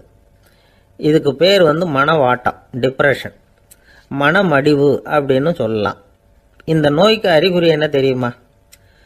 மனசில் வருத்தமான உணர்வு இருக்கும், அடிக்கடி அழலாம் போல தோணும். முன்னால எல்லாம் எந்தெந்த செயலில் ஆர்வம் இருந்ததோ அதெல்லாம் குறைஞ்சிரும், அல்லது சுத்தமாகவே ஆர்வம் இல்லாமல் போயிடும். சில பெண்கள் இளம் வயசில் பக்கத்தில் இருக்கிறவங்க கிட்ட கலகலப்பாக பேசுவாங்க, வீட்டை அலங்கரிக்கிறதுல ஆர்வம் இருக்கும். இப்போ அதில் எல்லாம் ஆர்வம் இல்லாமல் போயிடும். எந்த வேலை செஞ்சாலும் சீக்கிரம் களைப்பு அடைஞ்சுடுறது மாதிரி ஆகிடும். நமக்கு யாருமே உதவியாக இல்லை, நம்ம எல்லாரும் கை விட்டுட்டாங்க போல இருக்குதே அப்படிங்கிற உணர்வுலாம் உண்டாகும். தன்னைத்தானே குறை சொல்லிக்குவாங்க, நாம் தப்பு பண்ணிவிட்டோம் போல இருக்குதே அப்படின்னு தோணும். குற்றம் பண்ணிட்டதா நினச்சி கஷ்டப்படுவாங்க. பசி இருக்காது, தூக்கத்தில் தொந்தரவு இருக்கும், அடிக்கடி செத்து போடலாங்கிற உணர்வு வரும், தற்கொலை பண்ணிக்கலாங்கிற எண்ணம் உண்டாகும். சில பேர் தற்கொலை முயற்சியில் கூட ஈடுபடுவாங்க. சில பேருக்கு பலவிதமான உடல் வலிகள் இருக்கும், பலவீனம் இருக்கும், சீக்கிரமாக களைப்படைஞ்சு போடுவாங்க. இதெல்லாம் மனவாட்ட நோய்க்கான தன்மைகள். இந்த மனவாட்டம், அதாவது டிப்ரெஷனை 2 வகையாக பிரிக்கலாமா. ஒன்று தானாக உண்டாக்கிக்கிறது, இன்னொன்று எதிர் விளைவை உண்டு பண்ணுகிற அல்லது நரம்பு சம்பந்தப்பட்ட டிப்ரெஷன். தானாக உண்டாக்கிக்கிற மனவாட்ட நோய் இருக்கு பாருங்க, அதுக்கு ஏதாவது சூழ்நிலை காரணமாக இருக்கலாம், அல்லது இல்லாமலும் போகலாம். மூளையில் டொப்பாமைன் அல்லது செரட்டோனின் இதோட அளவு குறையும் பொழுது இந்த டிப்ரெஷன் உண்டாகுது. இதுக்கு ஓரளவு பிறவி காரணங்கள் கூட இருக்கலாம், குடும்பத்தில் வேற சிலருக்கும் வரலாம். பாதிக்கப்பட்ட பெண்ணை பார்க்கறதுக்கு பலவீனமாக தெரியும், கடுமையான குற்ற உணர்வு இருக்கும், தனியாக இருக்கிறதுக்கு ஆசைப்படுவாங்க, நடு ராத்திரியில் எழுந்திரிச்சு உட்காந்து கஷ்டப்பட்டுக்கிட்டு இருப்பாங்க, கொடூரமான முறையில் தற்கொலை பண்ணிக்க முயற்சி பண்ணுவாங்க, தீ வச்சுக்கிறது, அமிலத்தை குடிக்கிறது, தூக்கில் தொங்குறது. இப்படி தானாக வரவழைச்சிக்கிற மனவாட்ட நோய் மறையக்கூடிய நோய். ஒரு தடவை வந்தால் 3லேருந்து 6 மாதம் வரைக்கும் நீடிக்கும். இடைப்பட்ட காலங்களில் நோயாளி இயல்பாக இருப்பார். எதிர் விளைவை உண்டு பண்ணுகிற அல்லது நரம்பு சம்பந்தப்பட்ட மனவாட்ட நோய் எப்படின்னா, கணவன் மனைவி, மாமியார் மருமகள், இப்படிப்பட்ட உறவு முறை பிரச்சனைகள், தோல்விகள், எரிச்சல்கள், ஆபீஸ் பிரச்சனை, இப்படிப்பட்ட சூழ்நிலையால் உண்டாகிறது. எல்லாத்துக்கும் மருந்து இருக்குது, மார்க்கம் இருக்குது, கவலைப்பட வேண்டியதில்லை, தைரியமாக இருக்கணும். உளவியல் மருத்துவம் இதுக்கு ரொம்ப உபயோகமாக இருக்கும். சில பெண்களை பாருங்கள், அவங்க எதுக்கும் அலட்டிக்கிறது இல்லை. ஒரு அம்மா அப்படி தான் தன்னுடைய கணவனை அழைச்சிக்கிட்டு ஒரு மனநோய் மருத்துவர்கிட்ட வந்தாங்க. டாக்டர், எங்கள் வீட்டுக்காரர் திடீர்னு ஒரு மாதிரி ஆயிட்டார், வித்தியாசமாக நடந்துகிறார். எப்படின்னா, இவர் தன்னையே ஒரு ஒட்டடை பூச்சியாக நினச்சிக்கிட்டு இருக்கிறார். அப்படி நினச்சிக்கிட்டு தன்னுடைய தலையாலேயே வீட்டில் உள்ள ஒட்டடையெல்லாம் தொடச்சிக்கிட்டு இருக்கிறார் அப்படின்னாங்க. எவ்வளவு நாளாக அப்படி இருக்குதுன்னு கேட்டார் டாக்டர். 1 வாரமாக அப்படி இருக்குது அப்படின்னாங்க அந்த அம்மா. அப்படின்னா முன்னாடியே ஏன் அழைச்சிட்டு வரல அப்படின்னு கேட்டார் டாக்டர். வீடு பூரா சுத்தமாகட்டுமேனு பார்த்துக்கிட்டு இருந்தேன் டாக்டர் அப்படின்னாங்களாம் அந்த அம்மா. ஒரு ஊரில் ஒரு ஞானி இருக்கிறார், ரொம்ப பெரிய ஞானி, ரொம்ப வயசாயிட்டுது. கடைசி காலத்தில் அவர்கிட்ட சில பேர் வந்தாங்க. உங்கள் குரு யார் அப்படின்னு கேட்டாங்க. அவர் நிமிர்ந்து பார்த்தார். எனக்கு ஆயிரக்கணக்கான குருமார்கள் உண்டு, அவங்க பேரெல்லாம் சொல்லணும்னா இந்த காலம் பத்தாது, ஆனால் முக்கியமான ஒரு 3 பேரை பற்றி மட்டும் உங்களுக்கு சொல்கிறேன் அப்படின்னாராம். அப்புறம் சொன்னார், அந்த 3 பேரில் ஒருத்தன் ஒரு திருடன். ஒரு சமயம் ஒரு பாலைவனம் வழியாக நான் போய்கிட்டு இருந்தேன். அப்போது வழி தவறி போய் ஒரு கிராமத்துக்கு போயிட்டேன். அது இருட்டு நேரம், நடு ராத்திரி, ஊரே உறங்கி போச்சு. அந்த நேரத்தில் ஒரு ஆள் மட்டும் ஒரு வீட்டு சுவத்தில் ஏதோ பண்ணி உள்ளே நுழையிறதுக்கு முயற்சி பண்ணிகிட்டு இருக்கிறான். அவங்கிட்ட போய் நான் இன்னைக்கு இங்கே எங்கே தங்க முடியும் அப்படின்னு கேட்டேன். அதுக்கு அவன், இந்த ராத்திரி வேளையில் அது ரொம்ப சிரமம், ஒரு திருடனோட உங்களால் தங்க முடியும்னா நீங்கள் என்னோட தங்கலாம் அப்படின்னா. நான் அவங்க கூட 1 மாதம் தங்கியிருந்தேன். ஒவ்வொரு நாள் ராத்திரியும் இப்போ நான் என்னுடைய வேலைக்கு போகிறேன், நீங்கள் ஓய்வு எடுத்துக்கோங்க அப்படின்னு சொல்லிவிட்டு போவான். அவன் திரும்பி வந்த உடனே உனக்கு ஏதாவது கிடைச்சிதான்னு நான் கேட்பேன். அதுக்கு அவன், இன்னைக்கு ராத்திரி ஒன்றும் இல்லை, நாளைக்கு மறுபடியும் முயற்சி பண்ணுவேன் அப்படின்பா. எப்பவும் அவன் நம்பிக்கை இழந்ததே கிடையாது, எப்பவும் சந்தோஷமாகவே இருப்பான். நானும் ரொம்ப காலமாக தியானம் பண்ணிக்கிட்டே இருந்தேன், ஒன்றுமே நடக்கலை. ஆனால் நான் என்ன பண்ணேன் தெரியுமா, மனசு வருத்தப்படும், நம்பிக்கை இழந்துருவேன். அப்போல்லாம் அந்த திருடனுடைய விடாமுயற்சி தான் ஞாபகத்துக்கு வரும். அதனால் அந்த திருடன் எனக்கு ஒரு குரு. என்னுடைய 2வது குரு யாருன்னா அது ஒரு நாய். இது எப்படின்னா, ஒரு சமயம் எனக்கு ரொம்ப தாகமாக இருந்தது. ஒரு நதியை நோக்கி போய்கிட்டு இருந்தேன். அப்போ ஒரு நாயும் வந்தது. அதுக்கும் தாகம். ஓடி வந்து ஆற்றை பார்த்தது. அதோட நிழல் வந்து ஆற்றுல தெரிஞ்சது. அதை பார்த்ததும் பயந்துட்டுது. அதாவது அது தன்னுடைய சொந்த உருவத்தையே கண்டு பயந்தது. அதை பார்த்து குறைக்குது, திரும்பி ஓடிச்சு. ஆனால் அதுக்கு தாகம் அதிகமாக இருந்ததுனால அது மறுபடியும் திரும்பி வந்தது. பார்த்தா மறுபடியும் தண்ணியில் நாயோட உருவம் தெரியுது. இப்படி சில தடவை பண்ணிச்சு. இருந்தாலும் கடைசியில் தண்ணியில் குதிச்சுட்டுது துணிஞ்சி. இப்படி குதித்த உடனே அதோட உருவமும் மறைஞ்சுட்டுது. இதை பார்த்தேன். நான் என்ன புரிஞ்சுக்கிட்டேன்னா, எவ்வளவுதான் பயம் இருந்தால் கூட ஒருத்தன் தைரியமாக காரியத்தில் இறங்கணும் அப்படிங்கிறத புரிஞ்சுக்கிட்டேன். இந்த போதனை அந்த நாய்கிட்ட இருந்து எனக்கு கிடைச்சிது. இது ஒன்று. அடுத்தது என்னுடைய 3வது குரு யாருன்னா அது ஒரு சின்ன குழந்தை. நான் ஒரு சமயம் ஒரு நகரத்துக்கு போனேன். அங்கே ஒரு குழந்தை எரிகிற மெழுகுவத்தி ஒன்று எடுத்துக்கிட்டு வந்தது. நான் அந்த குழந்தைய பார்த்து வேடிக்கையாக கேட்டேன், ஏன் பாப்பா, இந்த மெழுகுவத்தியை நீயாவே கொளுத்துனியா அப்படின்னு கேட்டேன். ஆமான்னுது அந்த குழந்தை. சரி, இந்த மெழுகுவத்தி முன்னாடி எரியாமல் இருந்தது, இப்போ எரியுது. இந்த மெழுகுவத்திக்கு வெளிச்சம் எங்கேருந்து வந்தது, அதை எனக்கு காட்ட முடியுமா அப்படின்னு கேட்டேன் அந்த குழந்தைகிட்ட. இதுக்கு அந்த குழந்தை சிரிச்சுக்கிட்டு அந்த மெழுகுவத்தியை ஊதி அணைச்சுட்டுது.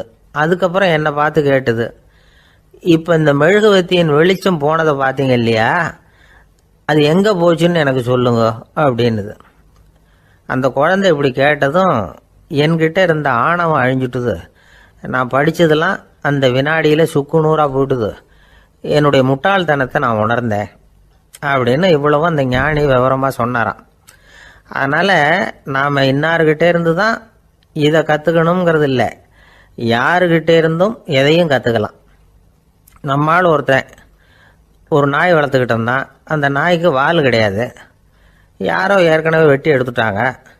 இந்த நாய் தான் சார் எனக்கு குரு, அதுகிட்டே இருந்து கூட நான் பாடம் கற்றுக்கிட்டு இருக்கிறேன் அப்படின்னா.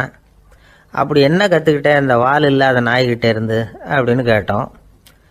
நாம் யாருக்கிட்டையும் வாலாட்டக்கூடாது அப்படிங்கிற பாடத்தை அதுகிட்டே இருந்து தான் நான் கற்றுக்கிட்டேன் அப்படின்னா.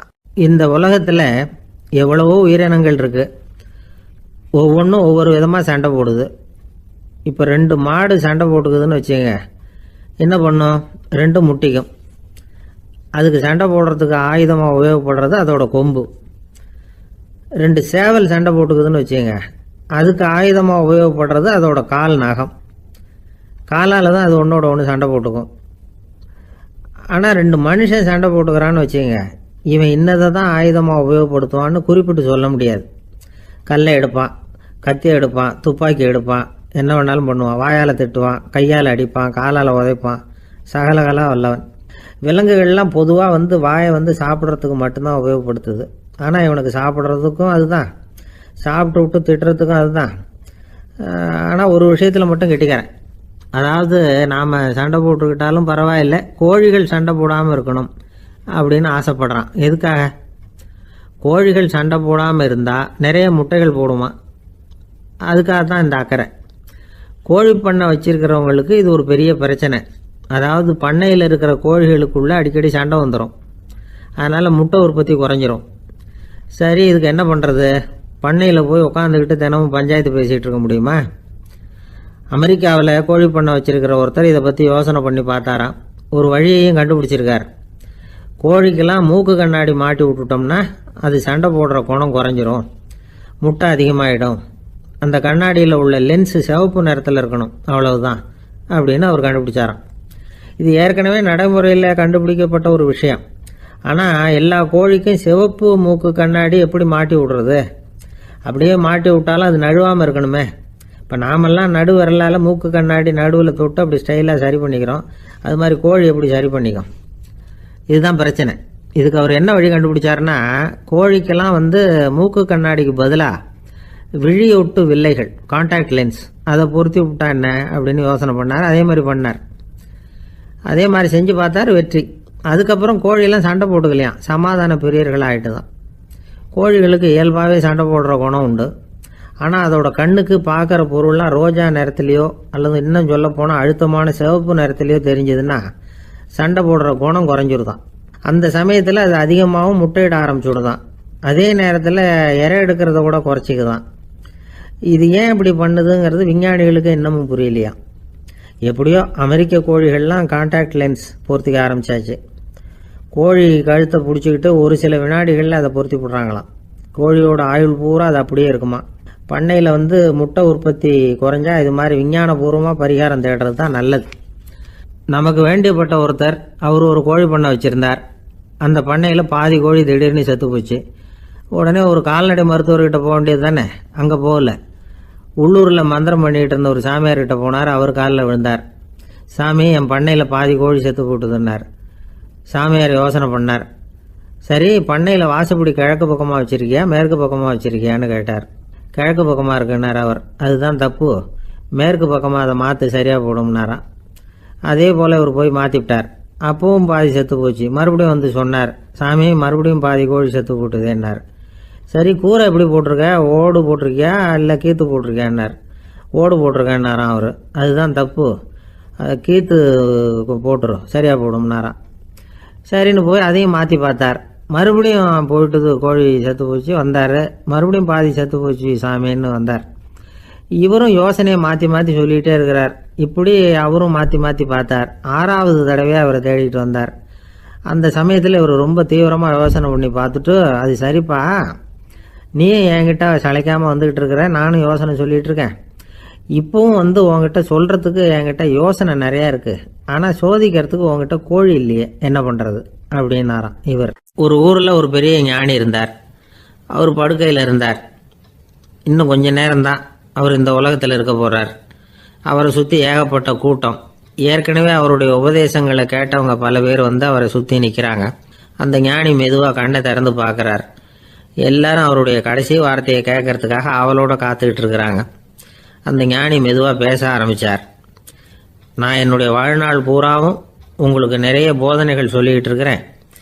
பேரானந்தம், மகிழ்ச்சி, தியானத்தன்மை, இதை பற்றியெல்லாம் சொல்லியிருக்கிறேன். இப்போ நான் வேற ஒரு கரைக்கு போய்கிட்டு இருக்கிறேன். நான் இனிமேல் இந்த கரையில் இருக்க மாட்டேன். நீங்கள் நான் சொன்னதையெல்லாம் கேட்டீங்க, ஆனால் எதையும் நீங்கள் நடைமுறைப்படுத்தி பார்க்கல. எல்லாம் கேட்டதோடு சரி, அதோடு விட்டுவிட்டீங்க. அப்புறம் அதை தள்ளி போட்டுக்கிட்டே வந்துட்டீங்க. மேலும் அதை தள்ளி போடுறதுல எந்த பிரயோஜனமும் கிடையாது. இப்போ நான் போய்கிட்டு இருக்கிறேன். உங்களில் யாராவது என்னோட வர்றதுக்கு தயாரா அப்படின்னு கேட்டார். அவ்வளவுதான். யாரும் வாயை திறக்கலை. ஒரே மௌனம், சத்தமே இல்லை. ஒருத்தர் பார்த்துக்கிட்டே நிற்கிறாங்க. அந்த கூட்டத்தில் ஒரு ஆள் அந்த ஞானி கூடவே 40 வருஷத்துக்கு மேலே இருந்திருக்கிறான். அவனும் வாயை திறக்காமல் இன்னொருத்தன் முகத்தை பார்த்துக்கிட்டே நிற்கிறான்.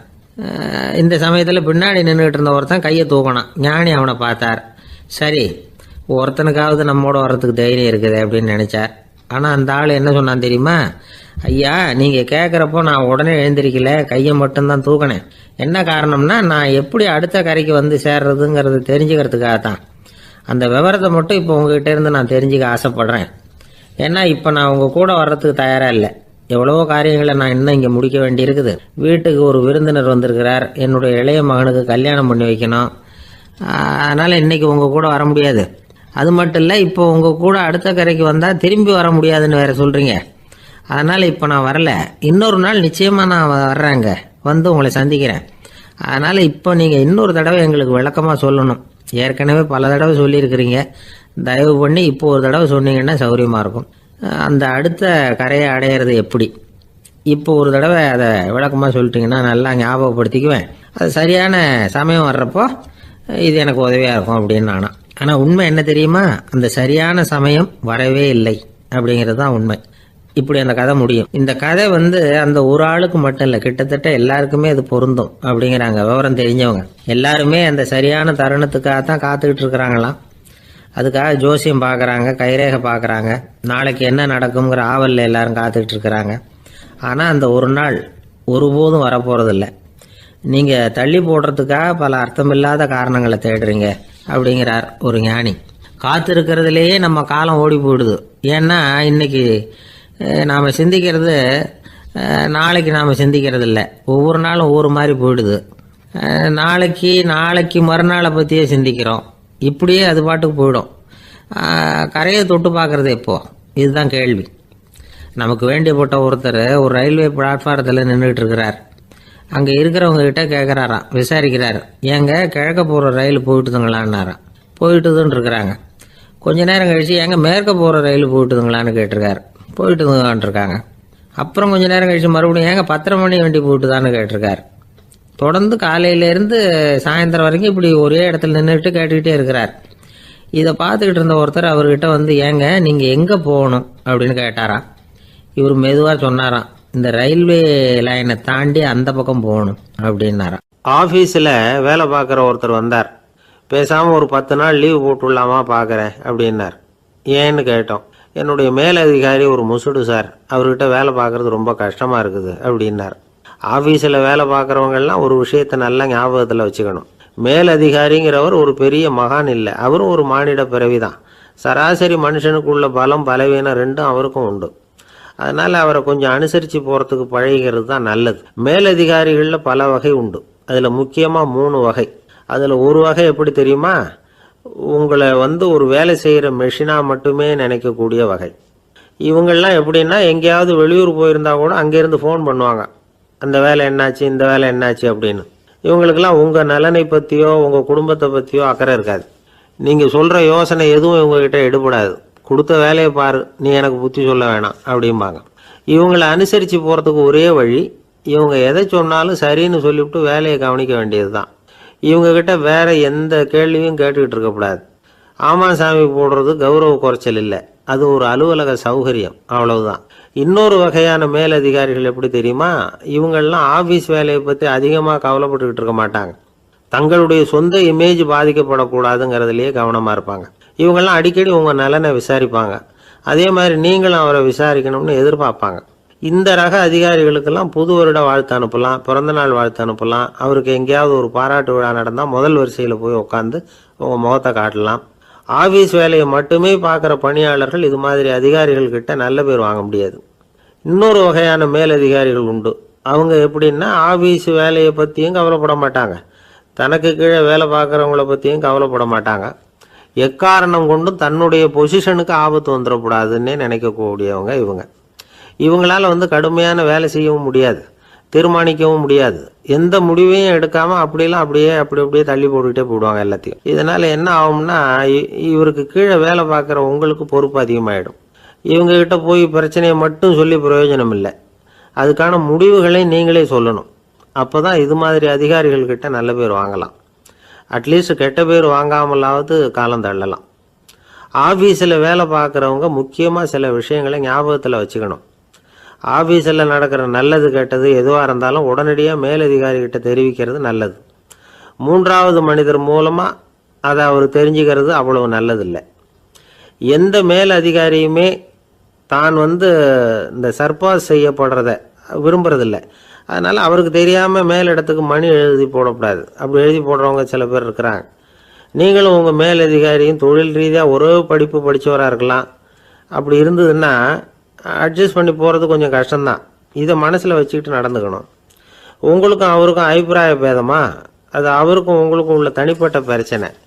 அதை விளம்பரப்படுத்திகிட்டு இருக்கக்கூடாது, அது அவருடைய கோபத்தை கிளறும். உங்கள் மேலதிகாரி உங்கள் கூட படித்தவராக இருக்கலாம், அதுக்காக அவரை எல்லாருக்கும் முன்னாடி அடைய கிச்சாமி எப்படா இருக்க அப்படின்லாம் கேட்டுக்கிட்டு இருக்கக்கூடாது. பொதுவாக யாரும் அதை விரும்புறதில்லை. இவ்வளவையும் உங்கள் மனசில் வச்சுக்கிட்டு கொஞ்சம் சாமர்த்தியமாக நடந்துக்கிட்டீங்கன்னா ஆஃபீஸ் உங்களுக்கு அவஸ்தையாக இருக்காது, ஆனந்தமாக இருக்கும். ஒரு மேலதிகாரி தன்கிட்ட வேலை பார்க்குற ஒருத்தரை பற்றி ரொம்ப பெருமையாக சொன்னாராம்.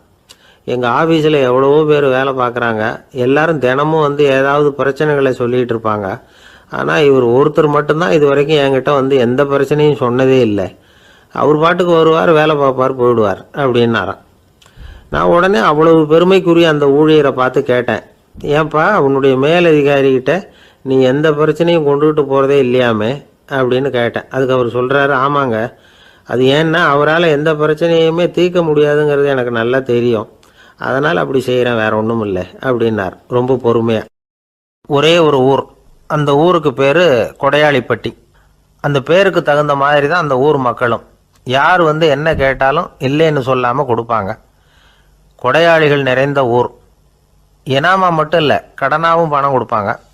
யாருக்காவது அவசரமாக பணம் தேவைப்பட்டதுன்னு வச்சுக்கோங்க, அந்த ஊருக்கு போய் வாங்கிக்கலாம். பத்திரம் தேவையில்லை, சாட்சி தேவையில்லை, ஜாமீன் தேவையில்லை, எந்த உத்தரவாதமும் கேட்காம பணம் கொடுத்துருவாங்க. நம்மால் ஒருத்தனுக்கு பணம் தேவைப்பட்டது, சொந்த பந்தமெல்லாம் கேட்டு பார்த்தா யாரும் கொடுக்குற வழியாக தெரியல. எல்லாரும் அவங்கவுங்க சௌரியத்தை பார்க்குறவங்க, அடுத்தவங்க சௌரியத்தை பற்றி கவலைப்படாதவங்க. இவன் எல்லாரையும் கேட்டு பார்த்துட்டு சோர்ந்து போய் உக்காந்துட்டான். அந்த நேரம் தான் கொடையாளிப்பட்டியை பற்றி கேள்விப்பட்டான். அப்படி ஒரு ஊர் இருக்கிறது தெரிஞ்சதும் அந்த ஊருக்கு வழி கேட்டுக்கிட்டு ஒரு நாள் புறப்பட்டு போனான். வயல்காட்டு வழியாக போக வேண்டியிருந்தது. மெதுவாக நடந்து ஊர் எல்லைக்கு வந்துட்டான். 2 பக்கமும் விவசாய வேலைகள் மும்முரமாக நடந்துக்கிட்டு இருக்குது. ஏர் உழுதுகிட்டு இருக்கிறாங்க. அப்போ அங்கே ஒரு ஆளை பாம்பு கடிச்சுட்டுது. பக்கத்தில் வேலை செஞ்சுக்கிட்டு இருந்தவங்க ஓடி வந்தாங்க. அவசரமாக செய்ய வேண்டிய முதல் உதவியெல்லாம் செஞ்சு பார்த்தாங்க, பலன் இல்லை. அந்த ஆள் செத்து போட்டான். அவன் செத்து விட்டான்னு தெரிஞ்சதும் அவனை தூக்கி வரப்பு மேலே போட்டுட்டு எல்லாரும் அவங்கவுங்க வேலையை கவனிக்க ஆரம்பிச்சிட்டாங்க. அங்கே ஒரு ஆள் இவனை பார்த்து சொன்னான், ஐயா, நீங்கள் போகிற வழியில் இவன் சொந்தக்காரன், இவனுக்கு சோறு கொண்டுகிட்டு வருவான், இவன் இங்கே செத்து விட்டான்னு அவங்ககிட்ட சொல்லிவிடுங்க அப்படின்னா. இவனுக்கு ரொம்ப ஆச்சரியம், என்னடா இது, பாம்பு கடிச்சுட்டுதுன்னதும் பதறி அடிச்சுக்கிட்டு ஓடி வந்தாங்க, செத்து விட்டான்னதும் பேசாமல் தூக்கி போட்டுட்டு போயிட்டாங்க அப்படின்னு நினச்சிக்கிட்டே நடந்து போகிறான். எதிரில் சோறு கொண்டுக்கிட்டு ஒரு ஆள் வந்தான். இவன் விவரத்தை சொன்னான். அங்கே அவங்க சொந்தக்காரன் பாம்பு கடிச்சு செத்து போட்டான் அப்படின்னா. அவன் கொஞ்ச நேரம் அமைதியாக நின்னான். அதுக்கப்புறமா அங்கேயே வரப்பில் உட்காந்து கொண்டுகிட்டு வந்த சோத்தை தானே சாப்பிட்டு முடித்தான். பேசாமல் எழுந்திரிச்சு திரும்பி போயிட்டான். கொஞ்சம் கூட பதறல, அழலை. இப்படியும் ஒரு ஊரா அப்படின்னு நினச்சி ஆச்சரியப்பட்டுக்கிட்டே இவன் ஊருக்குள்ளே போனான். ஒரு பெரிய மனுஷனை பார்த்து பணம் கேட்டான். அவரும் இவனோட பேரையும் ஊரையும் மட்டும் விசாரிச்சுக்கிட்டு தேவையான பணத்தை கொடுத்துட்டார். பணத்தை வாங்கிட்ட பிறகு தன்னுடைய மனசை அரிச்சுக்கிட்டு இருந்த அந்த விஷயத்தை பற்றி கேட்டான். ஐயா, வழியில் ஒருத்தன் செத்துட்டான், அவனை அப்படியே தூக்கி வரப்பில் போட்டுட்டு எல்லாரும் வயல்வெளி வேலைகளை பார்த்துக்கிட்டு இருக்கிறாங்களே அப்படின்னா. இதுக்கு அந்த பெரியவர் சொன்னார், ஆமாம், அப்படி தான் செய்வோம், வேலை முடிஞ்சு வீட்டுக்கு திரும்புகிறப்போ அவனை தூக்கிட்டு அடக்கம் பண்ணிடுவோம் அப்படின்னார். ரொம்ப ஆச்சரியமாக இருக்கே அப்படின்னா. ஏன் உங்கள் ஊரில் யாராவது செத்துட்டா என்ன பண்ணுவீங்க அப்படின்னு கேட்டார். என்ன இப்படி கேட்குறீங்க, எங்கள் ஊரில் எல்லாம் பணத்தை தூக்க விட மாட்டாங்க, ஒப்பாரி வைப்பாங்க, கட்டி புரண்டு அழுது புலம்பி தீர்த்துருவாங்க அப்படின்னா. இவன் பெரியவர் பார்த்தார். அவங்ககிட்ட கொடுத்த பணத்தை லபக்குன்னு பறிச்சுக்கிட்டார். திருப்பி வாங்கிட்டார். இவன் பதறி போய் நிற்கிறான். அவர் சொன்னார், பணத்தையே விட மாட்டேன்னு கட்டுப்பிடிச்சி அழுதா நான் கொடுத்த பணத்தை மட்டும் எப்படி திருப்பி கொடுக்க போகிறேன், போயிட்டு வா அப்படின்னு விரட்டி விட்டாரான். இந்த கதையை நண்பர் ஒருத்தர் சொன்னார். கதை வேடிக்கையாக தெரிஞ்சால் கூட இதில் கருத்து உண்டு. பணம் பிணம் இது ரெண்டையுமே விடுறதுக்கு அவ்வளவு சுலபமாக மனம் வர்றதில்லை. இந்த 2 விஷயங்கள்லேயும் அறிவார்ந்த செயல்பாடு தேவை. ஒரு பேருந்து மரத்தில் மோதி விட்டது. எல்லாரும் அடிபட்டு முனைகிட்டு கிடக்கிறாங்க. டிரைவர், கண்டக்டர் இவங்களுக்கும் அடி. அவங்களும் ஒரு பக்கம் கிடக்கிறாங்க. ஒரு மூலையில் கிடக்கிற ஒருத்தன் மெதுவாக முக்கி முனகி கண்டக்டர்னு சத்தம் போடுறான். கண்டக்டர் மெதுவாக நகர்ந்து அவங்ககிட்ட போய் என்னன்னு விசாரிக்கிறார். அவன் ரொம்ப சிரமப்பட்டு வாயை திறந்து ஒரு 15 காசு சில்லற பாக்கி அப்படின்னானான். ஒரு பெரிய காடு. அந்த காட்டுக்கு மத்தியில் ஒரு ஆசிரமம். அங்கே ஒரு முனிவர் இருந்தார்.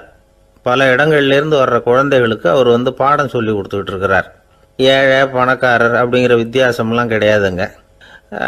எல்லாரும் அவர்கிட்ட தங்கள் பிள்ளைகளை அனுப்பி வச்சாங்க. மன்னர்களுடைய பிள்ளைங்க கூட அங்கே அவர்கிட்ட தான் படிக்கிறதுக்கு வருவாங்க. ஆனால் அந்த முனிவரை பொறுத்த வரைக்கும் எல்லா பிள்ளைங்களும் ஒன்று தான். இது யார் வீட்டு புள்ளன்னெல்லாம் பார்க்க மாட்டார், எல்லாரும் சமம். மாணவர்கள்லாம் அங்கேயே மாத கணக்கில் வருஷ கணக்கில் தங்கி இருந்து பாடம் கற்றுக்கிட்டு போகிறது வழக்கம். அவராக பார்த்து போன்னு சொல்கிற வரைக்கும் அங்கேயே இருக்கணும், படிக்கணும். குருகுல வாசம். ஒரு சமயம் ஒரு ராஜகுமாரனும் அவர்கிட்ட வந்து படிச்சுக்கிட்டு இருந்தான். அவனுக்கு ஒரு 15 வயசு இருக்கும். சில வருஷம் கழித்து இந்த முனிவர் தன்கிட்ட இருக்கிற மாணவர்களுக்கெல்லாம் பரீட்சை வச்சார். அவங்களுடைய அறிவு முதிர்ச்சியை கணிக்கிறதுக்காக பல சோதனைகள்லாம் வச்சார். ஒவ்வொருத்தராக பார்த்து இனிமேல் நீங்கள் வந்து உங்கள் வீட்டுக்கு போகலாம் அப்படின்னு சொல்லி அனுப்பி வச்சுக்கிட்டு இருக்கிறார். எல்லாரும் போயிட்டாங்க. கடைசியாக மிஞ்சி இருந்தது ஒரே ஒரு மாணவன். அவனை மட்டும் வீட்டுக்கு அனுப்பலை. யார் அந்த பையன் தெரியுமா? அவன்தான் அந்த ராஜகுமாரன். ராஜகுமாரனுடைய தந்தைக்கு, அதுதான் இந்த ராஜாவுக்கு, அங்கே வயசு ஏறிக்கிட்டே போகுது. என்ன இது படிக்க போன பையன் இன்னும் திரும்பி வரலையே அப்படின்னு நினச்சார். வந்துட்டா சீக்கிரமாக அவனுக்கு பட்டம் கட்டிவிட்டு நாம் விலகிக்கலாமே அப்படின்னு நினச்சார். கல்யாணம் வேறு பண்ணி பார்க்கணும் பையனுக்கு. ஆனால் பையன் வர்ற வழியை காணும். ராஜா பார்த்தார். சரி, நேர்லேயே போய் என்னன்னு தெரிஞ்சுட்டு வந்துடுவோம் அப்படின்னு காட்டுக்கு புறப்பட்டார். அங்கே போய் முனிவரை பார்த்தார். முனிவர் வந்து இவரை அன்பாக வரவேற்று உட்கார வச்சார். அதுக்கப்புறம் ராஜா மெதுவா, எல்லாரையும் வீட்டுக்கு அனுப்பி வச்சுட்டிங்களாமே, ஏன் பிள்ளைய மட்டும் அப்படின்னு சொல்லி மெதுவாக இழுத்தார். முனிவர் வந்து இதுக்கு உடனே பதில் சொல்லலை. ராஜாவை கூப்பிட்டுட்டு போய் விருந்தினர் குடிசையில் தங்க வச்சார். அதுக்கப்புறம் சொன்னார், உங்கள் மகன் வந்து எல்லா பாடங்கள்லேயும் முதல் இடம் வாங்கியிருக்கான். இப்படி முதலாவதாக வர்ற மாணவனுக்கு நாங்கள் இன்னொரு தேர்வு வைக்கிறது வழக்கம். அதுலேயும் அவன் வந்து முதலாவதாக வந்துட்டான்னா அவன் ஒரு பெரிய வித்வான் அப்படிங்கிற கௌரவத்தை அடைஞ்சிருவான் அப்படின்னார். அதாவது முனிவர் அப்படி சொல்கிறார். அப்படி சொல்லிவிட்டு போயிட்டார் அவர். ராஜா அங்கேயே தங்கிட்டார். ராத்திரி படுத்து தூங்கினார். காலையில் எழுந்திரிச்சு அந்த குடிசைக்கு வெளியில் வந்தார் பல்லு விளக்கிறதுக்காக. அந்த சமயத்தில் தூரத்தில் ஒருத்தன் ஒரு கையில் கோடாலியை வச்சுக்கிட்டு தலையில் ஒரு பெரிய விறகு கட்டை சுமந்துக்கிட்டு வந்துக்கிட்டு இருக்கிறது மாதிரி தெரிஞ்சுது. யாராவது விறகு வெட்டியாக இருக்கும் அப்படின்னு நினச்சார் ராஜா. கிட்ட வந்ததும் உத்து பார்க்குறாரு. பார்த்தா அது தன்னோட புள்ள. திகைச்சு போயிட்டார். என்ன இது, ஒரு ராஜகுமாரனை கூட இது மாதிரி வேலையெல்லாம் செய்ய சொல்கிறாங்களே அப்படின்னு நினச்சார். ராஜகுமாரன் வந்து விறகு கட்டை கொண்டுகிட்டு போய் கொல்லை பக்கம் வச்சான். அந்த சமயம் முனிவர் அங்கே வந்தார். என்ன மகனே, விறகு வெட்டிட்டு வந்துட்டியா? சரி, இப்போ வந்து ஒரு துடைப்பத்தை எடுத்துக்கோ, விருந்தினர் குடிசையின் வாசல் பக்கத்தை கூட்டி பெருக்கி சுத்தம் பண்ணு போ அப்படின்னார். அப்படியே செய்கிறேன் குருவே அப்படின்னு சொல்லிவிட்டு போனான். சுத்தம் பண்ண ஆரம்பிச்சிட்டான். ராஜா பார்த்தார் இதை. உடனே ஓடியாந்தார். மகனே, என்ன காரியம் பண்ணுற? துடைப்பத்தை கீழே போடுனார். இப்போ அந்த ராஜகுமாரன் சொல்கிறான், தந்தையே, இது வந்து என்னுடைய குருதேவரோட உத்தரவு. இங்கே வந்து நான் ஒரு மாணவன். இங்கே அரசனும் ஒன்று தான், ஆண்டியும் ஒன்று தான். குருதேவர் சொல்கிறத மறுக்காமல் செய்கிறது தான் எங்கள் கடமை அப்படின்னா. இந்த சமயம் முனிவர் அங்கே வந்தார். இவனை வந்து முதுகில் தட்டி கொடுத்தார். அப்புறம் ராஜா கிட்ட சொன்னார், அரசே, உங்கள் புள்ள எங்கள் கடைசி தேர்வுலையும் வெற்றி பெற்றுட்டான். பணிவு தான் மாணவர்களின் மிக உயர்ந்த குணம். குருநாதர் சொல்றது மனசுக்கு பிடிக்கலன்னா கூட மறுக்காம செய்யணும். அப்படி செய்யறதுனால எதை செய்யலாம் எதை செய்யக்கூடாது அப்படிங்கிற விவேகம் அவங்களுக்கு வந்துடும். செய்யக்கூடாததை கூட பெரியவங்க சொல்லிவிட்டா செஞ்சுதான் ஆகணும் அப்படிங்கிற பணிவு அவங்களுக்கு வந்துடும்.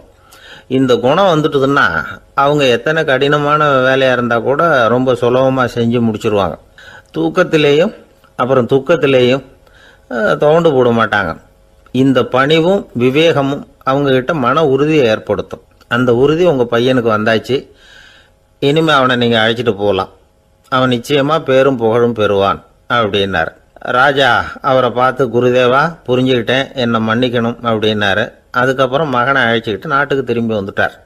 இந்த கதையை இன்று ஒரு தகவலில் சொல்லுங்கள் சார், உங்கள் நிகழ்ச்சியில் சொல்லுங்கள் சார் அப்படின்னு சொல்லி மாணவர்கள் கேட்டால் பணிவாக இருக்கிறது எப்படி அப்படிங்கிறத புரிஞ்சுக்குவாங்க அப்படின்னு சொன்னார் ஒருத்தர். சரி சொல்லுவோம், அதுக்கு முன்னாடி நேர்லேயே ஒரு பையன்கிட்ட சொல்லி பார்க்கலாமே அப்படின்னு தோணுச்சு. உடனே ஒரு பையனை கூப்பிட்டோம். ஏன்பா, உங்கள் வாத்தியார் உனக்கு இது மாதிரி ஒரு பரீட்சை வச்சா என்ன பண்ணுவேன் அப்படின்னு கேட்டோம். நானும் அப்படி தான் சார் நடந்துக்குவேன். விறகு வெட்டுவேன், தொடப்பத்தினால கூட்டி சுத்தம் பண்ணுவேன், உடனே செஞ்சு முடிச்சிருவேன் சார் அப்படின்னா. பலே பரவாயில்லையே அப்படின்னோம். ஆமாம் சார், அப்படி செஞ்சால் தானே வீட்டுக்கு அனுப்புவார், இல்லைன்னா இன்னொரு வருஷம் இங்கேயே இருந்து படின்னு சொல்லி விடுவார், அதனால் அப்படி செய்வேன் அப்படிங்கிறான் அந்த பையன். பிரிட்டிஷ் ஆட்சி நடந்துக்கிட்டு இருந்த காலம் 1920களின் கடைசி. அப்போ நடந்த ஒரு உண்மை நிகழ்ச்சி இது. ஒரு கல்யாண மாப்பிள்ளை ரயிலில் இறங்க போகிறார். அவரை வரவேற்க ஒரு ராஜ குடும்பமே காத்துக்கிட்டு இருக்குது.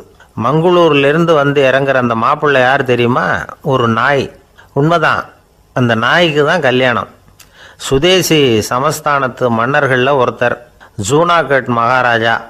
அவரோட வளர்ப்பு நாய் ரோஷனாரா. அதுக்கு கல்யாணம் பண்ணி வைக்கணும்னு ஆசைப்பட்டார். மாப்பிள்ளை தேடினார். மங்களூர் மகாராஜாவோட வளர்ப்பு நாய் ஒன்று இருந்தது, பேர் பாபி.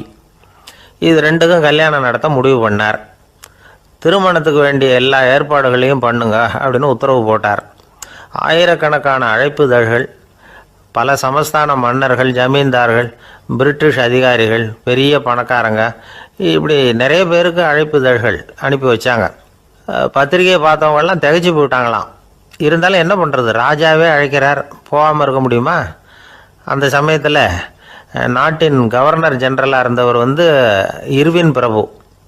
அவருக்கும் ஒரு பத்திரிக்கை போயிருக்குது. வாங்கி பார்த்ததும் அவருக்கு பயங்கர எரிச்சல். உடனே குப்பை தொட்டியில் போட்டுவிட்டாராம்.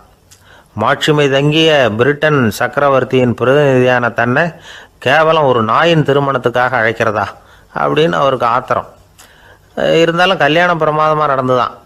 கல்யாணத்தன்னைக்கு பொண்ணுக்கு ஸ்பெஷல் குளியல், தண்ணீருக்கு பதிலாக வாசனை திரவியங்கள், பன்னீர், குளித்ததுக்கு அப்புறம் அலங்காரம், வைர மாலை, முத்து மாலை, ஏகப்பட்ட அலங்காரம். மாப்பிள்ளையை அழைக்கிறதுக்கு ரயில்வே ஸ்டேஷனில் ராஜ குடும்பமே காத்துக்கிட்டு இருக்குது. அவங்களோட வளர்ப்பு நாய்கள் 250. அத்தனை நாய்களுக்கும் பட்டு துணி போத்தி இருக்குது. முத்து வடங்கள் அணிவிச்சிருக்கிறாங்க. எல்லாம் ராஜ நாய்கள். அதுகளையும் வீதியில் நடக்க விடலையாம். அதுகளை சுமந்துக்கிட்டு போக அலங்கரிக்கப்பட்ட யானைகள் காத்துக்கிட்டு இருக்குதான். மாப்பிள்ளைக்கு வரவேற்பு எப்படி தெரியுமா? அது நடந்து வர்ற பாதை பூரா ரத்தன கம்பளம் விரிச்சிருக்குது. 2 பக்கமும் ராஜாங்க அதிகாரிகள் கைகட்டி நிற்கிறாங்க. அரசு படை வீரர்கள் அணிவகுப்பு மரியாதை செலுத்துகிறாங்க. அந்த நாய் ராஜ மரியாதையோடு நடந்து வருது. நகையெல்லாம் போட்டுக்கிட்டு வருது. திருமண மண்டபத்துக்கு சேருது. அங்கே கல்யாணம் அமோகமாக நடக்குது. இந்த திருமணத்தை முன்னிட்டு அந்த ஜூனாகட் சமஸ்தானத்துக்கு 3 நாள் விடுமுறை வேறு. கல்யாணத்துக்கு வந்திருந்தவங்களுக்கெல்லாம் ஏக தடபுடலாக விருந்து, நாட்டியம் எல்லாம் பிரமாதமாக நடந்து தான். இந்த கல்யாணத்தில் கலந்துக்க வந்திருந்த மற்ற சமஸ்தானத்து மன்னர்கள், தீவான்கள், அரச குடும்பத்தினர், இப்படி அவங்க 700 பேராம்.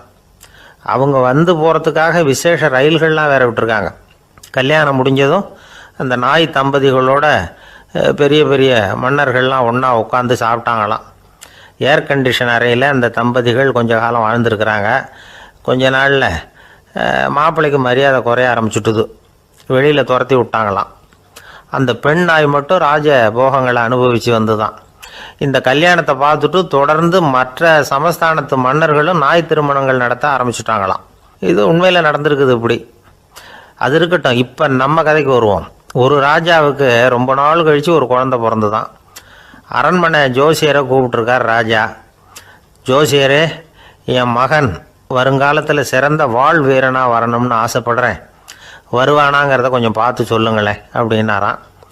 ஜோசியர் சொன்னார், மன்னா, உங்கள் புள்ள வாழ் வீரனாக வர்றது கஷ்டம். ஆனால் அவரும் உங்களை மாதிரியே நாய்க்குட்டிகள் பேரில் பிரியமாக இருப்பார். அதுகளுக்கு கல்யாணமும் பண்ணி வைப்பார் அப்படின்னாராம்.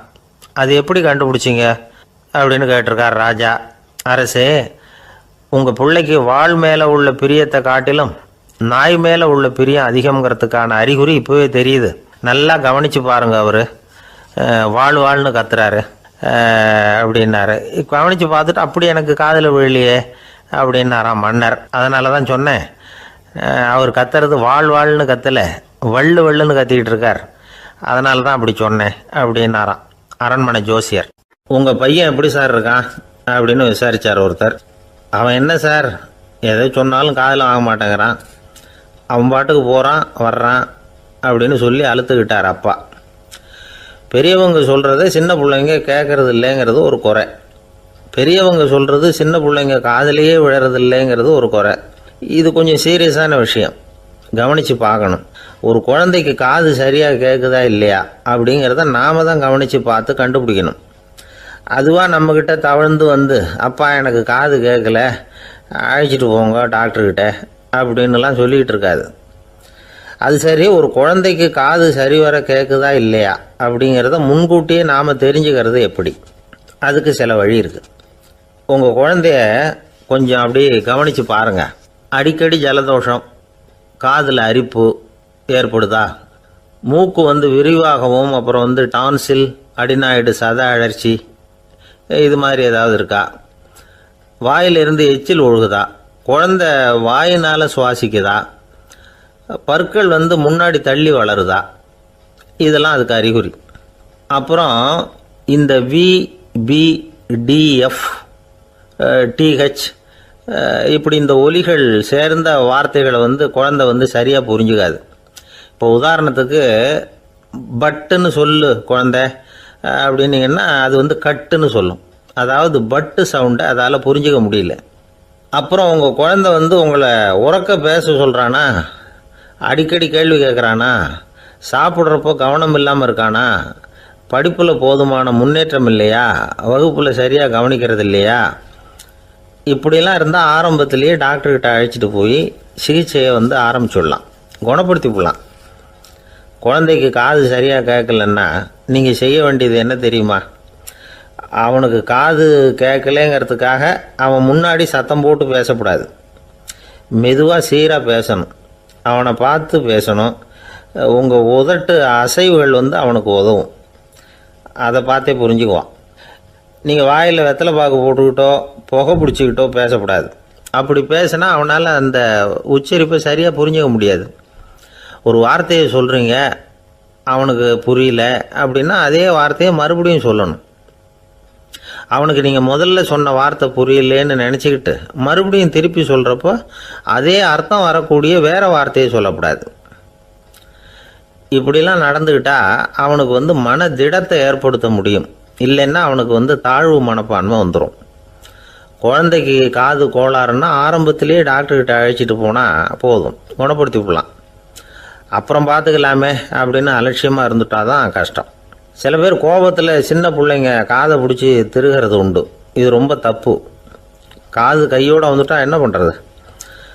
ஒரு வேடிக்கை கதை, அது கதை தான், நிஜமாக நடந்ததில்லை, அது மாதிரி நடக்காது. ஒரு வேடிக்கைக்காக சொல்லப்படுற கதை.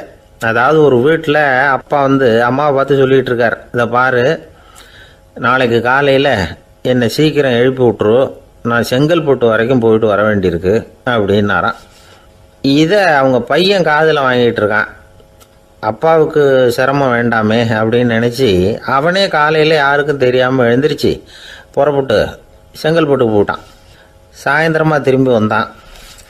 அப்பா பையனை காணாமல் அலமோதிக்கிட்டு இருக்கிறார். சாயந்தரமாக பையனை பார்த்ததும் எங்கடா போயிட்டு வந்தேன்னு கேட்டார் கோவமாக. செங்கல்பட்டுக்கு போயிட்டு வந்தேப்பா, நீ வேணா அலைய வேண்டாமேன்னு அப்படின்னா. எதுக்கடா போனேன்னு அதட்டினார். அதான்ப்பா, நீ நேற்று அம்மா கிட்ட சொல்லிக்கிட்டு இருந்த, அதை காதில் வாங்கினேன், உனக்காக நான் போயிட்டு வந்தேன் அப்படின்னா. உடனே எந்த காதில் வாங்கினேன் அப்படின்னு சொல்லி காதை பிடிச்சி திருகினார். அந்த காது கையோடு வந்துட்டுது. இது நடந்து கொஞ்ச நாள் கழித்து அந்த அப்பாவும் பையனும் கடத்தெருவில் போய்கிட்டு இருக்கிறாங்க. எதிரில் ஒரு நாய் ஓடி வந்தது. அதுக்கு 2 காதும் இல்லை. என்ன இது, இந்த நாய்க்குட்டிக்கு 2 காதும் இல்லை அப்படின்னார் அப்பா. அதுக்கு பையன் சொல்கிறான், அப்பா அது 2 தடவை செங்கல்பட்டுக்கு போயிட்டு வந்துடுவோம் அப்படின்னானா. ஒரு அப்பாவுக்கு 2 பிள்ளைங்க. மூத்தவன் ரொம்ப அடக்கம், அப்பா எது சொன்னாலும் கேட்பான், பெரியவங்களுக்கு கீழ்ப்படிஞ்சு நடப்பான். இளையவன் அப்படி இல்லை, தான் நினச்சதை தான் சொல்லுவான், செய்வான். அடுத்தவங்க சொல்கிறத கேட்க மாட்டான், அடங்கி நடக்க மாட்டான். இந்த 2 பேரில் யாரை உங்களுக்கு பிடிக்கும்? பெரியவனை தான் பிடிக்கும். ஏன்னா அவன் தான் சொல்கிற பேச்சை கேட்குறவன் அப்படின்னு சொல்லுவீங்க.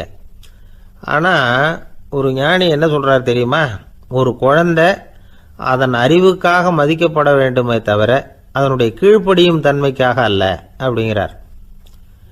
நம்ம குழந்தைகளை சுயமாக சிந்திக்கிறதுக்கு நாம் விடுறதில்ல, மற்றவங்களை பார்த்து காப்பி அடிக்கிறதுக்கு தான் நாம் அவங்களுக்கு கற்றுக் கொடுக்குறோம்.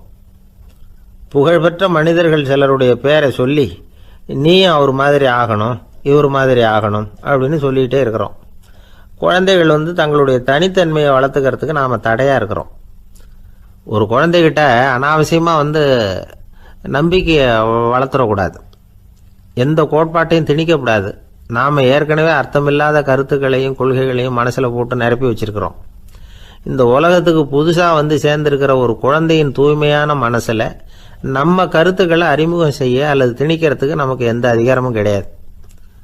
ஒரு குழந்தைய நீ இந்த மதத்தை சேர்ந்தவன் அப்படின்னு பிறந்ததுமே ஒரு முத்திரை குத்தி போடுறோம். இது அதோட சுதந்திரத்தை ஆரம்பத்திலேயே கிள்ளி எறிகிறது மாதிரி தான். நீங்கள் ஒரு மதத்தின் வழிமுறைகளை கடைப்பிடிச்சிக்கிட்டு வர்றீங்க, அந்த வழியில் போய்கிட்டு இருக்கிறீங்க, சரி, அதனால் போகிறீங்க. அதுக்காக உங்கள் குழந்தையையும் அதே வழியில் தான் வரணும் அப்படின்னு கட்டாயப்படுத்துறதுக்கு உங்களுக்கு என்ன உரிமை இருக்குது? அந்த குழந்தை சுயமாக சிந்திச்சு ஒரு முடிவுக்கு வரட்டுமே, அதுக்கு நீங்கள் ஏன் தடையாக இருக்கிறீங்க? நமக்கு உண்மையிலேயே நம்ம குழந்தை மேலே அன்பு இருந்தால் இது மாதிரி திணிப்பு வேலைகளை செய்யக்கூடாது. திணிப்பு வேலைகளிலிருந்து குழந்தைகளை காப்பாற்றினா போதும். அதுதான் ரொம்ப முக்கியம். அடுத்த தலைமுறை அற்புதமான தலைமுறையாக உருவாகும். நாம் தான் சாதி மத சங்கடங்களில் மாட்டிக்கிட்டு தவிக்கிறோம். அவங்களாவது சாதி மத வேறுபாடு இல்லாத சமுதாயத்தை பார்க்கட்டுமே, அந்த சௌகரியங்களை அனுபவிக்கட்டுமே. அதுக்கு நாம் என்ன செய்யணும்னா ஒன்றும் செய்யாமல் இருந்தால் போதும். ஒரு குழந்தைகிட்ட நம்ம கருத்தை திணிக்கும் பொழுது என்ன ஆகுது தெரியுமா? அது அவனை அவங்ககிட்ட இருந்தே அப்புறப்படுத்தி விடுது, அவனுடைய தனித்தன்மையை அழிச்சுடுது, அவனை ஒரு எல்லைக்குள்ளே திணிச்சுடுது. இதெல்லாம் அன்புங்கிற பேரால் பெற்றோர்கள் செய்கிற தப்பு. இதெல்லாம் கேட்டுக்கிட்டு இந்த காலத்தில் அப்பா ஒருத்தர் சொன்னார், நான் கருத்துக்களை எல்லாம் என் பையன்கிட்ட திணிக்கிறது இல்லைங்க, ஆனால் அதிகமாக சாப்பிட சொல்லி கட்டாயப்படுத்துவேன் அப்படின்னார். உங்கள் வீட்டு சமையல் அவ்வளவு நல்லா இருக்குமான்னு கேட்டாங்க. நல்லா இருந்தால் நான் ஏன் அவனை சாப்பிட சொல்லி கட்டாயப்படுத்த போகிறேன் அப்படின்னார். ஒரு ஊரில் ஒரு மன்னன் இருந்தான், கொடுங்கோல் மன்னன். நிறைய தொந்தரவு பண்ணிக்கிட்டு இருந்தான். அவன் ஒரு தடவை என்ன பண்ணான் தெரியுமா? ஒரு தப்பும் பண்ணாத ஒரு இளைஞனை பிடிச்சி ஜெயிலில் அடைச்சுட்டான். அந்த பையனோட சொந்தக்காரங்கள்லாம் ராஜா கிட்ட போனாங்க.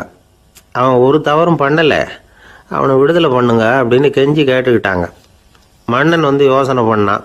அந்த இளைஞனை கூப்பிட்டுக்கிட்டு வர சொன்னான். அவனை கொண்டாந்து ராஜா முன்னாடி நிறுத்தினாங்க. இதை பாருப்பா, உன்னை நான் விடுதலை பண்ணுவேன், ஆனால் ஒரு கண்டிஷன். அந்த நிபந்தனையை நீ நிறைவேற்றினா உனக்கு விடுதலை அப்படின்னா மன்னன். சரின்னு ஒத்துக்கிட்டான் பையன். மன்னன் கண்டிஷன் என்னங்கிறத சொன்னான்.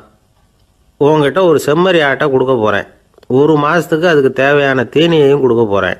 1 மாதம் கழித்து அந்த ஆட்டை எடை போட்டு பார்ப்பேன். அந்த ஆட்டின் எடை கொஞ்சம் கூட கூடி இருக்கக்கூடாது. எடை கூடி இருந்தால் உனக்கு விடுதலை கிடையாது. என்ன சொல்கிற அப்படின்னா. பையனுக்கு ஒன்றும் புரியல, பயமாக போயிட்டுது. குழம்பிக்கிட்டே நின்றுக்கிட்டு இருக்கிறான். சரி, ஒரு நாள் டைம் தரேன், நல்லா யோசனை பண்ணி பார்த்துட்டு நாளைக்கு உன் முடிவை சொல்லு அப்படின்னா மன்னன்.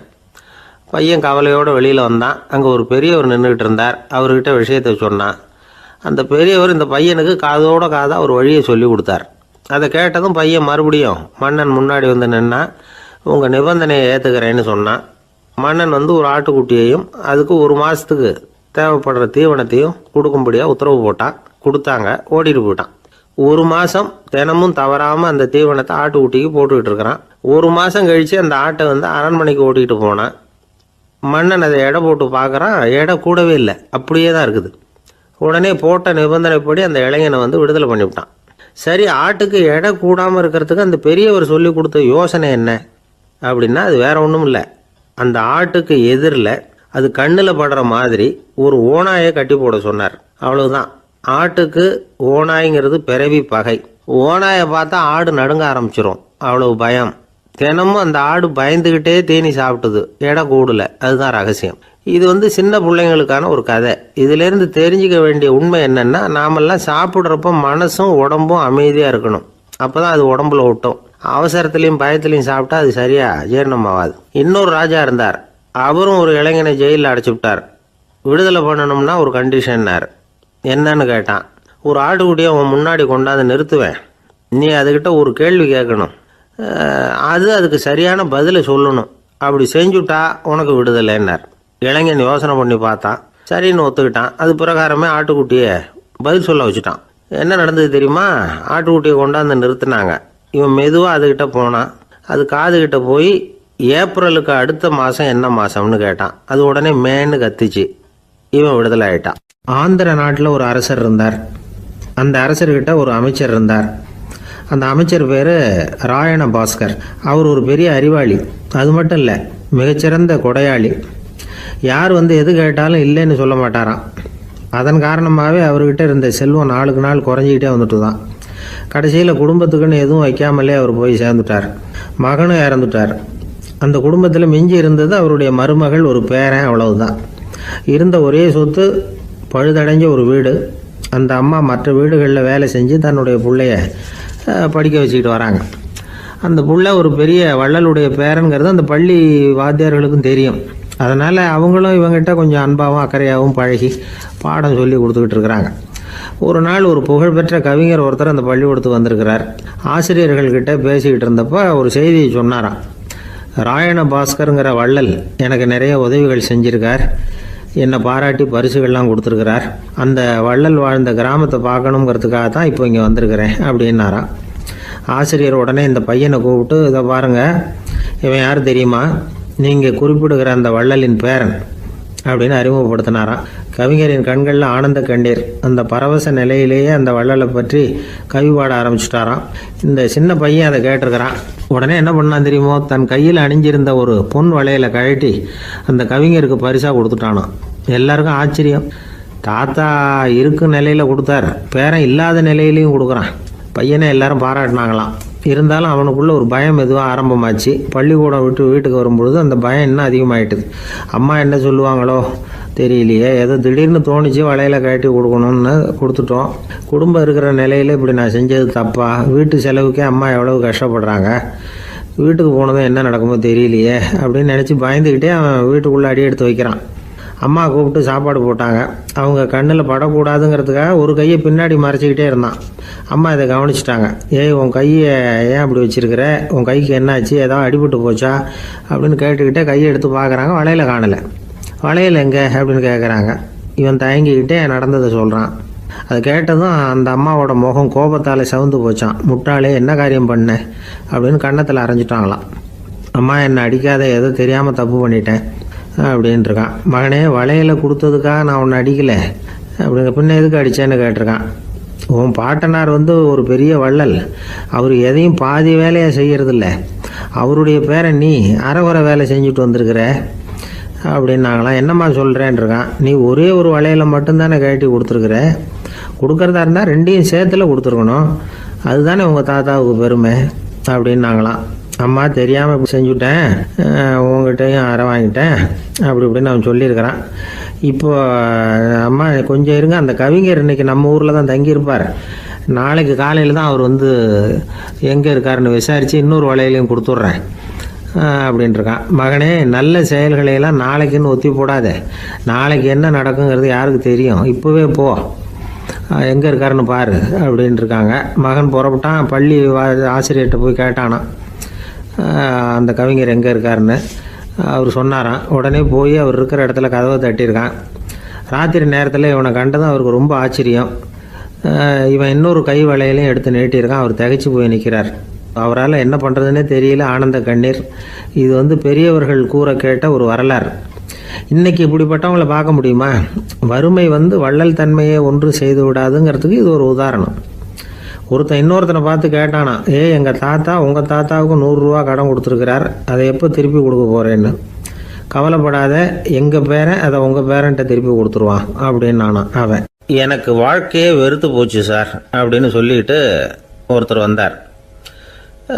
வந்து கொஞ்ச நேரம் பேசினதுக்கப்புறம் அவர் அப்படி சொல்லியிருந்தா அதில் ஒரு அர்த்தம் இருந்திருக்கும். வர்றதுக்கு முன்னாடியே வாழ்க்கை வெறுத்து போச்சுன்னு சொல்லிட்டு வர்றார். என்ன சார் விஷயம்னு விசாரித்தோம். எங்கள் வீட்டில் தினம் 3 வேளையும் ஒரே மாதிரி சாப்பாடு சார், வித்தியாசமே கிடையாது. இப்படியே 3 மாதமாக சாப்பிட்டுக்கிட்டு இருக்கிறேன். அதை விட பட்டினி கிடந்து செத்துடலாம்னு தோணுது அப்படின்னார். ஒரு பெரியவர் சொன்ன தத்துவத்தை சொல்கிறதுக்கு ஆள் கிடைக்காம தவிச்சுக்கிட்டு இருந்தோம். இப்போ ஒருத்தர் கிடைச்சிட்டார். விட்டுலாமா?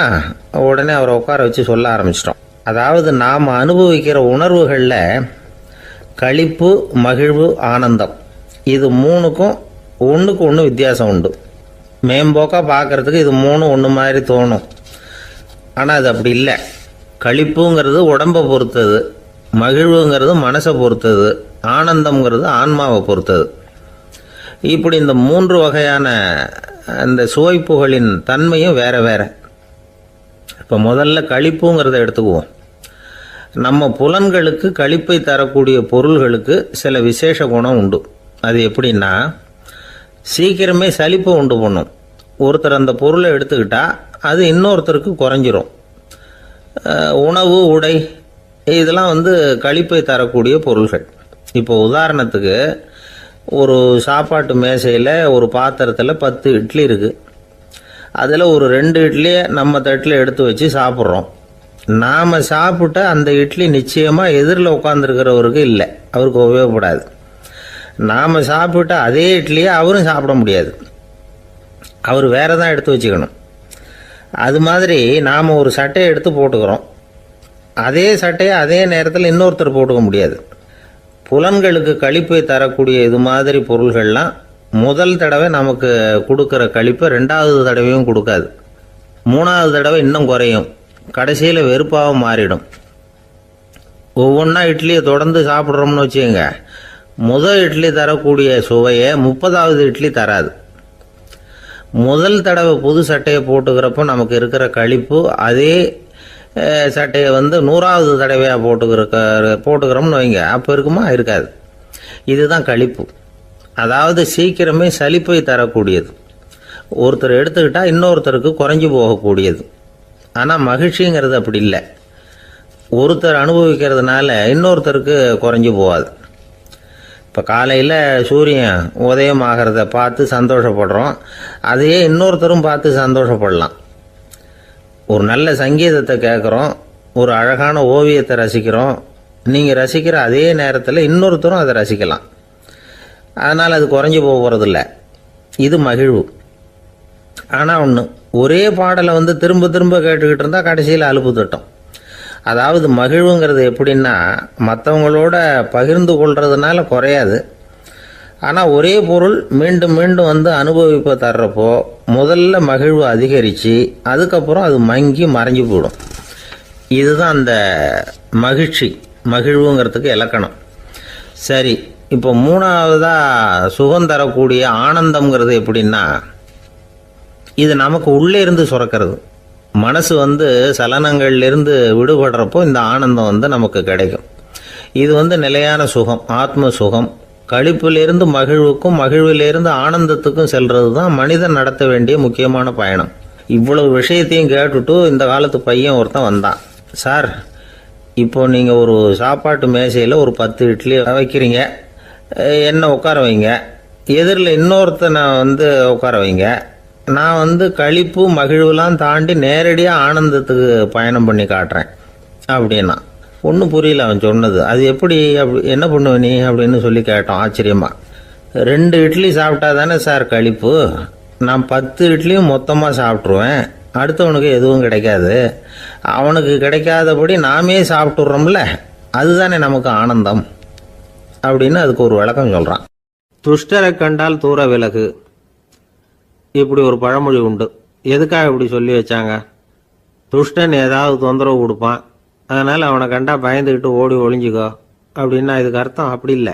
ஒரு துஷ்டன் கிட்ட நெருங்கி போகிறோம்னு வச்சுக்கோங்க, அவன் நமக்கு கெடுதலான ஆலோசனைகள் எதையும் சொல்லலாம், அல்லது அவன் தீய உணர்வுகள் உள்ளவனா இருக்கலாம், அல்லது தீய செயல்கள் செய்யக்கூடியவனா இருக்கலாம், அல்லது தீய நட்புனால அவன் ஏற்கனவே கெட்டு போனவனா கூட இருக்கலாம்.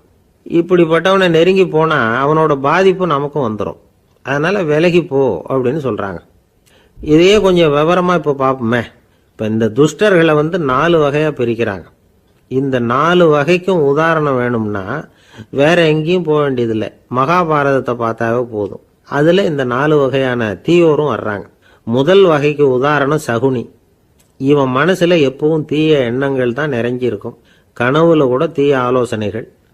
யாராவது ஒருத்தர் நல்லபடியாக வாழ்ந்தா அதை இவனால் சகிச்சிக்க முடியாது. இப்படிப்பட்டவனோட நெருங்கிய தொடர்பு துரியோதனனுக்கு கிடைச்சிது.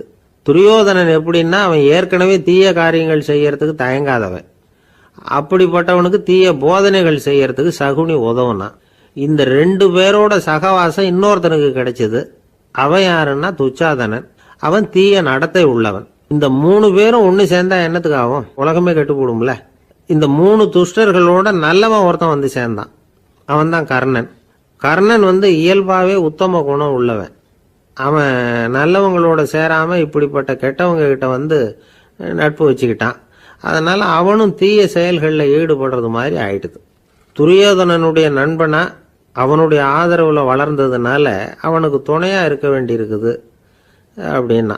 நட்பு உரிமையினால உதவி புரிய வேண்டியது சரிதான், அது தப்புன்னு சொல்ல முடியாது. இருந்தாலும் தீய செயல்களுக்கு உதவி செய்யறது சரியில்லை.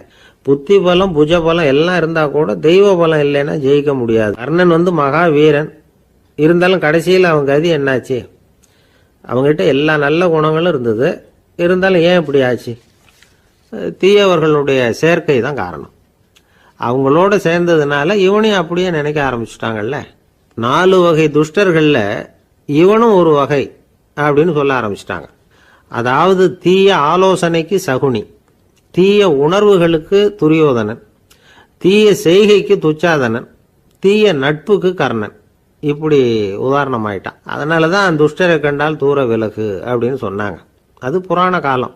இப்பெல்லாம் நிலைமை வந்து கொஞ்சம் வேற விதமா இருக்குது. அன்னைக்கு ஒரு நாள் அப்படிதான் ஒரு காட்டு பாதையில யாரோ ஒருத்தர் அடிபட்டு கிடந்தார். யாரோ ஒரு துஷ்டன் அவனை வந்து அடிச்சு போட்டுட்டு போயிட்டான் போல இருக்கு.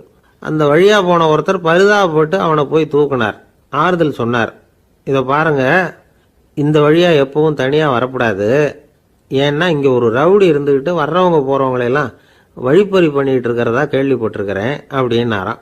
இனிமே அப்படி கேள்விப்பட மாட்டீங்க அப்படின்னு அந்த ஆளு. ஏன்னு கேட்டிருக்காரு இவர். அவன் சொல்லியிருக்கான், நான் தான் சார் அந்த ரவுடி, இந்த வழியா போனவங்க கிட்ட தகராறு பண்ணேன், அவங்க தான் என்ன இப்படி அடிச்சு போட்டு என்கிட்ட இருந்த பணத்தையெல்லாம் பிடிங்கிட்டு போட்டாங்க சார், காலம் ரொம்ப கெட்டு போச்சு அப்படின்னு நானா ரொம்ப பரிதாபமா. ஒரு மனுஷனை பார்த்து என்கிட்ட வாலாட்டாதே அப்படின்னு சொன்னா அவன் நம்மகிட்ட ஏதோ வம்புக்கு வர்றான்னு அர்த்தம். ஒரு நாயை பார்த்து யாரும் என்கிட்ட வாலாட்டாதே அப்படின்னு சொல்றது இல்லை. ஏன்னா நாய் வாலாட்டுனா அது நம்மகிட்ட தன்னுடைய நன்றியை தெரிவிக்கிறதாக நினைச்சுக்கிட்டு இருக்கிறோம். ஆனால் அது அப்படி இல்லை அப்படின்னு சொல்றாங்க அது சம்பந்தமான நிபுணர்கள். ஒரு நாய் தன்னுடைய வாலை இந்த பக்கமும் அந்த பக்கமுமா இப்படியும் அப்படியும் ஆட்டிக்கிட்டு இருந்தா அது வந்து பதட்டத்தில் கூட இருக்கலாம். நாய் நட்பாக இருந்தாலும் வாலாட்டும், ஆத்திரத்தில் இருந்தாலும் வாலாட்டும், கோபத்தில் இருந்தாலும் வாலாட்டும், குழப்பத்தில் இருந்தாலும் வாலாட்டும், மகிழ்ச்சியாக இருந்தால் கூட அது வாலாட்டும். அதை நாம் வந்து தப்பாக புரிஞ்சுக்கிட்டு அதுகிட்ட போய் மாட்டிக்கக்கூடாது. நாயை பற்றி எனக்கு நல்லா தெரியும் அப்படின்னு சொல்கிறவங்க கூட அதுகிட்ட கடி வாங்கிட்டு வந்து நிற்கிறது உண்டு. நிபுணர்கள் என்ன சொல்கிறாங்க தெரியுமா? எப்போவுமே நாய்கள் திடீர்னு வந்து கடிச்சு விடுறதில்ல, கடிக்கிறதுக்கு முன்னாடி சில அறிகுறிகளை காட்டும். அதை சரியாக புரிஞ்சுக்கிட்டோம்னா தப்பிச்சுக்கலாம். ஒரு வீட்டுக்கு போகிறீங்க, அங்கே புதுசாக ஒரு நாயை பார்க்குறீங்க, உடனே அதுகிட்ட போய் குனிஞ்சு சிரிச்சுக்கிட்டே அது தலையில் தட்டுறீங்க. இது ரொம்ப தப்பான். ஒரு நாய் இன்னொரு நாயை நேருக்கு நேர் பார்த்து பல்ல காட்டுனா அது தன்னுடைய தன்முனைப்பை காட்டுதுன்னு அர்த்தமா. உன்னை விட நான் பெரியவன் அப்படின்னு சொல்லுதுன்னு அர்த்தம். அதனால் நீங்கள் அது மாதிரி கிட்ட போய் சிரிக்கிறோம் அப்படின்னு நினச்சிக்கிட்டு பல்ல காட்டினா உங்களையும் எதிரியாக நினச்சிரும். இன்னொரு விஷயம் என்னென்னா, தலையில் தட்டுனா நாய்க்கு பிடிக்காது. அது வந்து தன்னை அடக்கிறதாகவும் அச்சுறுத்துறதாகவும் நினச்சிக்கிட்டு இருக்கும். சரி, அப்படின்னா புதுசாக ஒரு இடத்துல அல்லது வீட்டில் நாய்க்குட்டியை பார்த்தா என்ன பண்ணுறது? நீங்கள் சும்மா இருங்க, அதுவாக கிட்ட வரட்டும், அதுக்கப்புறம் அதுக்கிட்ட கனிவாக பேசுங்க. கன்னம், மார்பு, தோல் இங்கெல்லாம் தட்டலாம், தப்பு இல்லையா? தலையில் தான் தட்டப்படாதான். ஒரு நாய் வந்து உங்களை நோக்கி ஓடி வருது, நீங்களும் ஓடுனா அது துரத்த ஆரம்பிச்சிடும். அசையாமல் சில மாதிரி நின்றுடுங்க, அது கிட்ட வராது. அதுக்கு ஆர்வம் இல்லாமல் போயிடும். ஒரு தெருவில் சின்ன பிள்ளைங்க நிறைய பேர் விளையாடிக்கிட்டு இருக்கிறாங்க. அப்போ சில நாய்கள் அங்கே ஓடி வருது. எல்லாரும் ஓடினாங்க. அப்படி ஓடுறப்போ ஒரு பையன் கால் தடிக்க கீழே விழுந்துட்டான். என்னாச்சு தெரியுமா? துரத்திட்டு வந்த நாய்கள்லாம் கீழே விழுந்தவனை ஒன்றும் செய்யலை, அவன்கிட்டே போகல. ஓடிக்கிட்டு இருந்தாங்கல்ல பசங்க, அவங்கள துரத்திக்கிட்டு அவங்க பின்னாடி ஓடிச்சான். அதுதான் நாய்களுடைய சுபாவம். ஒரு நாய் நம்மளை நேருக்கு நேர் முறைச்சி பார்க்குதுன்னு வச்சுங்க, நாமளும் அதை முறைச்சி பார்க்கக்கூடாது. நாம் வேறு பக்கம் எங்கேயாவது பார்க்க ஆரம்பிச்சிடணும். ஒரு நாய் வந்து கோபமாக இருந்ததுன்னா அதோட வால் வந்து உறுதியாக நேராக நிற்கும். ஒரு நாய் பணிந்து போனால் அல்லது பயந்து போனால் அது தன்னோட வாலை காலுக்கு நடுவில் வச்சுக்கும். ஒரு நாய் நம்மளை பார்த்து பயந்து நிற்கிதுன்னு வச்சுங்க, அதனால் நமக்கு ஆபத்து இல்லைன்னு நினச்சிடக்கூடாது. உங்களை பார்த்துட்டு ஒரு நாய் ஒடுங்குச்சுன்னா நீங்கள் விலகி போயிடணும் அப்படின்னு அது நினைக்குது. நிறைய பேர் பயந்து போன நாயால் கடிபடுறாங்க. இவன் நம்மளை விட பெரிய ஆள், மாட்டிக்கிட்டோம், வேற வழி இல்லை அப்படிங்கிற நினப்பில் தான் நாய் வந்து கடிக்க ஆரம்பிக்குதான். இதே மாதிரி சங்கிலியால் கட்டி போடப்பட்டிருக்கிற நாயும் ஆபத்தானது தான்.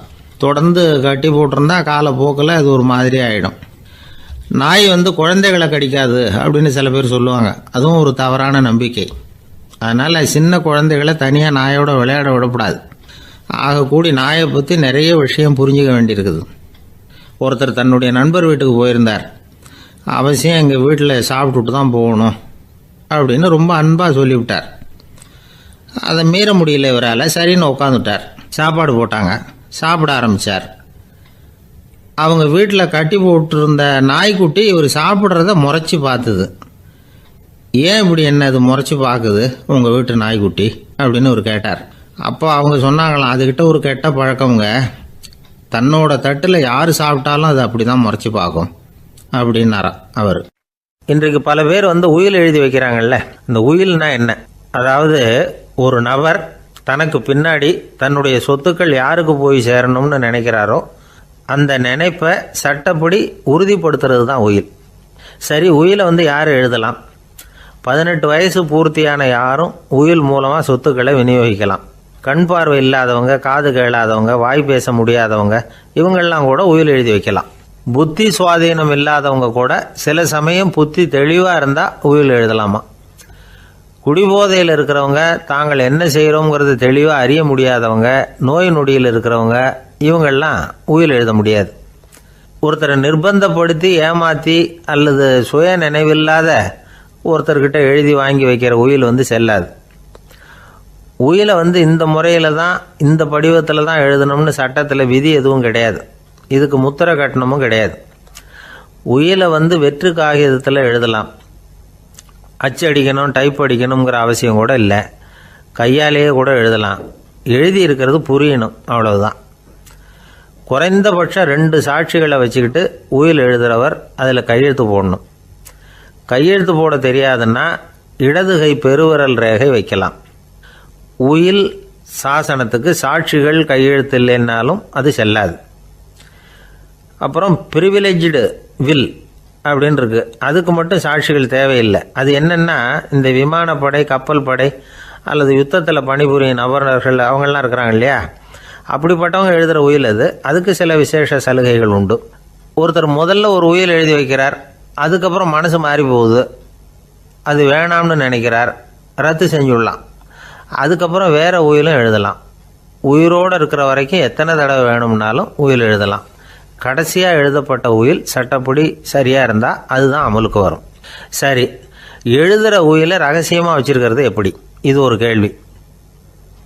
இதுக்கு என்ன செய்யணும்னா, ஒருத்தர் உயிலை எழுதினதுக்கு அப்புறம் அவர் தானாவோ அல்லது அங்கீகரிக்கப்பட்ட முகவர் மூலமாகவோ, அதாவது ஒரு ஏஜெண்ட் மூலமாகவோ, ஒரு கவரில் போட்டு சீல் வச்சு கவர் மேலே தன்னுடைய பெயரை எழுதி அல்லது அந்த ஏஜெண்ட் பெயரை எழுதி கவர் மேலே என்ன அடக்கம் செய்யப்பட்டிருக்கு, உள்ளே என்ன இருக்குது அப்படிங்கிற விவரம்லாம் எழுதி சார் பதிவாளர்கிட்ட ஒப்படைக்கலாம்.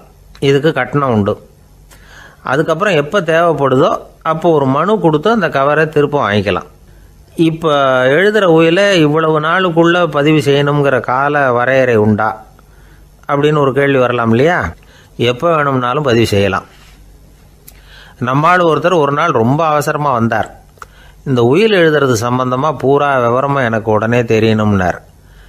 நான் உடனே அவரை வக்கீல் ஒருத்தர்கிட்ட அழைச்சிட்டு போனேன். இவர் அவர்கிட்ட எல்லா விவரமும் கேட்டு தெரிஞ்சுக்கிட்டார். ரொம்ப தேங்க்ஸ்ன்னு சொல்லிவிட்டு 2 பேரும் வெளியில் வந்தோம். அதுக்கப்புறம் இவர்கிட்ட கேட்டேன், ஆமாம் இவ்வளவு விவரமாக கேட்குறீங்களே, உங்களுக்கு எத்தனை பிள்ளைங்க சார் அப்படின்னு கேட்டேன். 6 பேர் சார் அப்படின்னார்.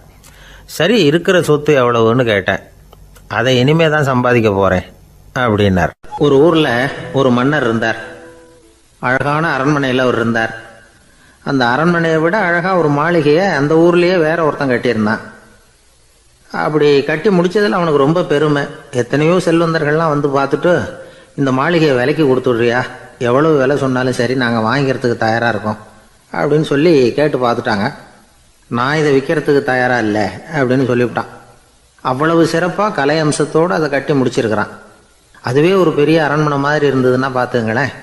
சுற்றிலும் அழகான பூந்தோட்டம், ஒரு நாள் அவன் எங்கேயோ வெளியூர் போயிட்டு திரும்பி வந்துகிட்டு இருக்கிறான். அப்போது அந்த மாளிகை தீப்பெட்டி எரிஞ்சிக்கிட்டு இருக்கு. பதறி போட்டான். விலைக்கு கேட்டவங்க யாராவது இதை செஞ்சுருக்கணும், இல்லைன்னா மன்னரே செய்த சதியோ என்னவோ, இப்படிலாம் அவனுக்கு சந்தேகம். ஒரு மூலையில் உட்காந்து அழ ஆரம்பிச்சிட்டான். அந்த சமயத்தில் அவனுடைய மகன் அங்கே ஓடி வந்தான். அப்பா அழாதீங்க, இதை நான் நேற்று ராத்திரியே நம்ம ஊர் மன்னருக்கு விற்றுட்டேன். இதை கட்டி முடிக்க நமக்கு எவ்வளவு செலவாச்சோ அதை போல் 3 மடங்கு விலைக்கு விற்றுட்டேன். கவலைப்படாதீங்க, இதை விட அழகான மாளிகையை நாம் புதுசாக கட்டிக்கலாம்னா. இதை கேட்டதும் அழுதுகிட்டு இருந்தவன் அழுகையை நிறுத்தினான், சிரிக்க ஆரம்பிச்சிட்டான். இதே இடத்த நான் மன்னர்கிட்ட இருந்து விலைக்கு வாங்குவேன், இதை விட அழகான மாளிகையை கட்டுவேன் அப்படின்னு சுற்றி நின்று எல்லார்கிட்டையும் சொல்லிக்கிட்டு இருந்தான். இந்த சமயத்தில் அவனோட இளைய மகன் ஓடி வந்தான். அப்பா, அண்ணன் சொன்னதெல்லாம் சரிதான், மன்னர்கிட்ட விலை பேசினதெல்லாம் உண்மைதான். ஆனால் விற்றது பேச்சு அளவில் தான். இனிமே தான் பத்திரம் வாங்கணும், எழுதணும், நீங்கள் கையெழுத்து போடணும், பதிவு பண்ணணும், மன்னர்கிட்ட பணம் வாங்கணும். அதுக்காகத்தான் உங்களை எதிர்பார்த்துக்கிட்டு இருந்தோம். அதுக்குள்ளே இப்படி ஆயிட்டுதுன்னா. இப்போ சிரிச்சுக்கிட்டு இருந்தவன் சிரிப்பை நிறுத்தினான். மறுபடியும் குழந்தை மாதிரி அழ ஆரம்பிச்சிட்டான். இது ஒரு சம்பவம். இதிலிருந்து என்ன தெரியுது? அந்த அழகான மாளிகை தன்னுடையது அப்படின்னு நினைக்கும் பொழுது அவனுக்கு அழுகை வந்தது. அது தன்னுடையது இல்லை அப்படின்னு நினைக்கிற போது சிரிப்பு வந்தது. மறுபடியும் அது தன்னுடையது தான் அப்படிங்கிற உணர்வு வரும்பொழுது அழுகை. எது எதிலிருந்து நீ நீங்கி இருக்கிறாயோ அது அதிலிருந்து உனக்கு துன்பம் இல்லை அப்படிங்கிறார் திருவள்ளுவர். இந்த உடம்பு என்னுடையதில்லை அப்படிங்கிற உணர்வு வந்துட்டா அது ஒரு பெரிய நிலை. அந்த நிலை வரணும். எல்லாத்தையும் பயன்படுத்திக்கலாம், ஆனால் பற்றில் விழுந்துடக்கூடாது. உலகத்தில் இருங்கள், ஆனால் உலகத்தவராக இருக்காதீர்கள். உலகிற்குள் இருங்கள், உலகம் உங்களுக்குள் வந்துவிட அனுமதிக்காதீர்கள். விலகி இருங்கள், விழித்திருங்கள், மௌனமாய் பார்த்திருங்கள் அப்படிங்கிறது சான்றோர் கருத்து. செய்ய வேண்டிய கடமையிலிருந்து விலகி இருக்கிறவர்கள் நம்மகிட்ட நிறைய பேர் உண்டு. அப்படிப்பட்ட ஒருத்தர் டாக்டர்கிட்ட போனார். டாக்டர், நான் ஒரு கவர்மெண்ட் ஆஃபீஸில் வேலை பார்க்குறேன், எனக்கு ஒரே அசதியாக இருக்குது, என்னை சோதிச்சு பாருங்கள், ஆலோசனை சொல்லுங்கள் ஏதாவதுன்னார். டாக்டர் அவரை பரிசோதனை பண்ணி பார்த்துட்டு சொன்னார், இதை பாரு, உனக்கு இப்போ தேவைப்படுறது முழு ஓய்வு. நீ எவ்வளவு சீக்கிரமாக ஆஃபீஸுக்கு போறியோ அவ்வளவுக்கு உனக்கு நல்லது அப்படின்னாராம். ஒரு ஊரில் ஒரு ஆள் இருந்தான். கற்பனையிலேயே காலத்தை கடத்திக்கிட்டு இருந்தான். ஒரு நாள் ஒரு மரத்தடியில் உட்காந்துருந்தான். அவனுக்கு பசிக்கிற மாதிரி தெரிஞ்சுது. உடனே கற்பனையிலேயே சாப்பிட ஆரம்பிச்சிட்டான். அதாவது எதிரில் இலை போட்டு சாப்பாடு போடப்பட்டிருக்கிறதாகவும் அதை இவன் சாப்பிட்றதாகவும் நினச்சிக்கிட்டு கையை மட்டும் வாய்க்கும் தரைக்குமா அப்படியும் இப்படியும் கொண்டுகிட்டு போய் பாவனை பண்ணிகிட்டே இருக்கிறான். தூரத்தில் இருந்து பார்க்குறவங்களுக்கு இவன் ஏதோ பலமான விருந்து சாப்பிட்டுக்கிட்டு இருக்கிறான் அப்படின்னு தான் தோணும். அது மாதிரியே பண்ணிக்கிட்டு இருந்தான். அந்த வழியாக ஒரு சன்னியாசி வந்துக்கிட்டு இருந்தார். இவனை பார்த்தார். என்ன இவன் இப்படி பண்ணிகிட்டு இருக்கிறானே அப்படின்னு நினச்சாரு. கொஞ்ச நேரம் அவனையே உத்து பார்த்துக்கிட்டு இருந்தார். இவரை பார்த்ததும் அவன் இன்னமும் சுவாரஸ்யமாக சாப்பிட ஆரம்பிச்சிட்டான். அப்பப்பா, என்ன இது, இந்த குழம்பு இவ்வளவு காரமாக இருக்குது, என்னுடைய நாக்கே எரிஞ்சு போடும் போல இருக்கு அப்படின்னு சொல்லிட்டு பக்கத்தில் ஒரு குவளையை எடுத்து தண்ணி குடிக்கிறது மாதிரி பாவனை பண்ணுறான். அப்பாடா, இப்போ கொஞ்சம் பரவாயில்ல அப்படின்னு சொல்லிக்கிட்டு குவளையை கீழே வைக்கிறது மாதிரி ஒரு பாவனை பண்ணுறான். சன்னியாசி பார்த்தார். என்னப்பா, சாப்பாட்டில் காரம் அதிகமோ அப்படின்னார். ஆமாம் சுவாமி, ஞாபகம் மறதியில் கொஞ்சம் மிளகாய் அதிகமாக சேர்த்துக்கிட்டேன் அப்படின்னா. சரி சாப்பிடு அப்படின்னு சொல்லிட்டார். அவன் சாப்பிட்டு முடிக்கிற வரைக்கும் பொறுமையாக உட்காந்துருந்தார். அவன் அப்பாடா அப்படின்னு சொல்லிட்டு மறுபடியும் தண்ணியை எடுத்து குடித்தான். எல்லாம் கற்பனையிலேயே. அதுக்கப்புறம் சன்னியாசி பேச ஆரம்பித்தார். இதை பாருப்பா, உன்னுடைய கற்பனையை நான் மெச்சுறேன், இருந்தாலும் உன் சாப்பாட்டில் ஒரு இனிப்பையும் வச்சுருக்கலாமே, ஏன் மிளகாயை அளவுக்கு அதிகமாக போட்டுவிட்டு அவஸ்தைப்படுறேன் அப்படின்னார். அவன் யோசிக்க ஆரம்பித்தான். அதுக்கப்புறம் இவர் சொன்னார், இதை பாருப்பா, இனிமேல உன்னுடைய கற்பனையும் உயர்ந்ததாக இருக்கட்டும் அப்படின்னு உபதேசம் பண்ணிவிட்டு போனார். எப்பவும் உயர்வை பற்றியே சிந்திக்கணும். உயர்வு கிடைக்கலன்னா கூட அப்படி சிந்திக்கிறத நிறுத்தப்படாது அப்படிங்கிறார் திருவள்ளுவர். உள்ளுவது எல்லாம் உயர் உள்ளல், மற்ற அது தள்ளினும் தள்ளாமை நேர்த்து. ஊக்கம் இல்லாமல் உலகத்தில் வாழ்ந்து பிரயோஜனம் இல்லை. அதனால் உயர்வாகவே சிந்திக்கணும். அது நம்மளை ஊக்கப்படுத்தும். இது பெரியோர் வாக்கு. இந்த உலகத்தில் கற்பனையிலேயே வாழ்கிற சில கஞ்சர்களும் உண்டு. அதாவது 2 கஞ்சர்கள், 2 பேரும் பக்கத்து ஊரில் இருந்தாங்க. பொங்கல் சமயம் ஒரு கஞ்சன் தன்னுடைய மகனை கூப்பிட்டான். இதை பாருப்பா, பக்கத்து ஊரில் என்னுடைய நண்பன் ஒருத்தன் இருக்கிறான், அவனுக்கு பொங்கல் பரிசு ஏதாவது கொடுக்கணும், நான் ஒரு 4 ஆட்டுக்குட்டியை தரேன், நீ கொண்டுகிட்டு போய் கொடுத்துட்டு வந்து விடுறியா அப்படின்னு கேட்டான். சரி, நான் புள்ள ஒரு பைய கையில் எடுத்துக்கோன்னா அவன் எடுத்துக்கிட்டான். இந்த ஆட்டுக்குட்டி பிடிச்சிக்கோ அப்படின்னு சொல்லி ஒவ்வொன்றா போடுறேன் பார் அப்படின்னு சொல்லிட்டு 1 2 3 4 அப்படின்னு எண்ணிக்கிட்டே வெறும் சைகையாலேயே ஆட்டுக்குட்டியை பிடிச்சி போடுறது மாதிரி பாவனை பண்ணிகிட்டு இருக்கிறான். அவன் பிள்ளையும் அதை ரொம்ப அக்கறையாக வாங்கிக்கிறது மாதிரி வாங்கிக்கிட்டு அந்த பையை தூக்கிக்கிட்டு அடுத்த ஊருக்கு போகிறான். இவன் அங்கே போய் சேர்ந்த நேரத்தில் அந்த கஞ்சன் ஊரில் இல்லை, எங்கேயோ வெளியில் போயிருக்கிறான். அவனோட புள்ள மட்டும்தான் வீட்டில் இருந்தான். இவன் அவன்கிட்ட இதை பாரு, எங்கள் அப்பா உங்கள் அப்பாவுக்கு ஆட்டுக்குட்டி கொடுத்து அனுப்பியிருக்கிறாரு, பிடிச்சிக்கோ அப்படின்னு சொல்லி பாவனையிலேயே ஒவ்வொன்றா எடுத்து அவங்ககிட்ட கொடுத்துட்டான். அவனும் வாங்கிட்டான் வாங்கிறது மாதிரி. அப்புறம் சொன்னான், சரிப்பா நானும் பதிலுக்கு ஏதாவது ஒன்றுகிட்ட கொடுக்கணும் இல்லையா, அதனால் அந்த பையை பிடி, ஒரு 10 எலுமிச்சம்பழம் தரேன், பதிலுக்கு அதை நீ எடுத்துகிட்டு போ அப்படின்னு சொல்லி கையாலேயே ஒவ்வொன்றா எடுத்து போடுறது மாதிரி பாவனை பண்ணிவிட்டான். அவனும் ரொம்ப நன்றி அப்படின்னு சொல்லிவிட்டு அதை வாங்கிட்டு போயிட்டான். கொஞ்ச நேரம் கழித்து வெளியில் போயிருந்த அப்பங்காரன் திரும்பி வந்தான். உள்ள சொன்னான், அப்பா உன்னோட நண்பர் அவருடைய மகன் மூலமாக உனக்கு 6 ஆட்டுக்குட்டி கொடுத்து அனுப்பியிருந்தார், நானும் பதிலுக்கு ஒரு 10 எலுமிச்சம்பழம் கொடுத்து அனுப்பியிருக்கிறேன் அப்படின்னா. எப்படிடா கொடுத்தேன்னு கேட்டார் அப்பா. இப்படி தான் கொடுத்தேன்னு சொல்லி சைகையிலேயே காட்டினான். இதை பார்த்து தான் அப்பங்காரனுக்கு பயங்கரமாக கோபம் வந்துட்டுது. பலார்னு அரைஞ்சுட்டான் பையனை. ஏன்பா அரைஞ்ச, 10 எலுமிச்சம்பழம் கொடுத்துட்டேனே அப்படிங்கிறதுக்காகவா அப்படின்னு கேட்டான். அது கூட பரவாயில்ல, நீ காட்டுற சைகையை பார்த்தா ஆரஞ்சு பழம் சைஸுக்கு இருக்குதே, அவ்வளவு பெருசாக ஏன் கொடுத்த, அதுதான் எனக்கு கோபம் அப்படி. ஒரு நண்பர் யாருக்கோ ஃபோன் பண்ணிக்கிட்டு இருந்தார். அவர் பேசி முடித்ததும் நான் அவரை பார்த்து, இப்போ ஃபோன் பண்ணிங்களே அந்த ஃபோன் நம்பர் என்ன அப்படின்னு கேட்டேன். அவர் தலையை சொரிஞ்சுக்கிட்டார், ஞாபகம் வரலன்னார். சரி சார் அதை விடுங்க, உங்கள் மனைவி பேர் என்ன அப்படின்னு கேட்டேன். மாலதின்னார்.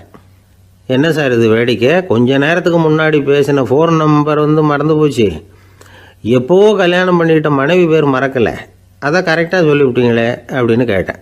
அவர் என்ன ஒரு மாதிரியாக பார்த்தார். அவர் அப்படி என்னை பார்த்ததில் ஒன்றும் தப்பு இல்லை, ஏன்னா நாம் எல்லாருமே அப்படித்தானே, ஒரு குறிப்பிட்ட காரியத்துக்காக தொலைபேசியில் ஒருத்தட்ட பேசுகிறோம், அதுக்கப்புறம் அந்த எண் நமக்கு அனாவசியம், அதனால் மறந்துடுறோம். இதுக்கு பேர் தான் தற்காலிக ஞாபகம். ஆனால் மனைவி பேரை மறந்துட முடியுமா? முடியாது. அது அவசியமான ஒன்று. அடிக்கடி அந்த பேரை உபயோகப்படுத்துகிறோம், அதனாலேயும் அது முக்கியங்கிறதுனாலேயும் அதை மறக்கறதில்ல. இதுக்கு பேர் நிரந்தர ஞாபகம். சரி, இந்த தற்காலிக ஞாபகம் நிரந்தர ஞாபகம் இது 2 ஞாபக அளவுகளையும் கட்டுப்படுத்துறது எது அப்படின்னா மூளைக்குள்ளே நடக்கிற மின்சார நடவடிக்கைகள் தான். தற்காலிக ஞாபகம் ஒரு மின்னல் மாதிரி தோன்றி மறையுது. நிரந்தர ஞாபகம் ஒரு படிவம் போல மூளையில் படிஞ்சுடுது. ஒரு சம்பவத்தின் பல பிரதிகள் மூளையில் பல்வேறு பகுதிகளிலேயும் படிகிறதுனால ஒன்று மறைஞ்சாலும் மறந்தாலும் இன்னொன்று மறையறதில்ல. இப்படிப்பட்ட நிலைமையில தான் இந்த தொண்டையில் இருக்கு, வாயில் வரமாட்டேங்குது சார் அப்படிமா.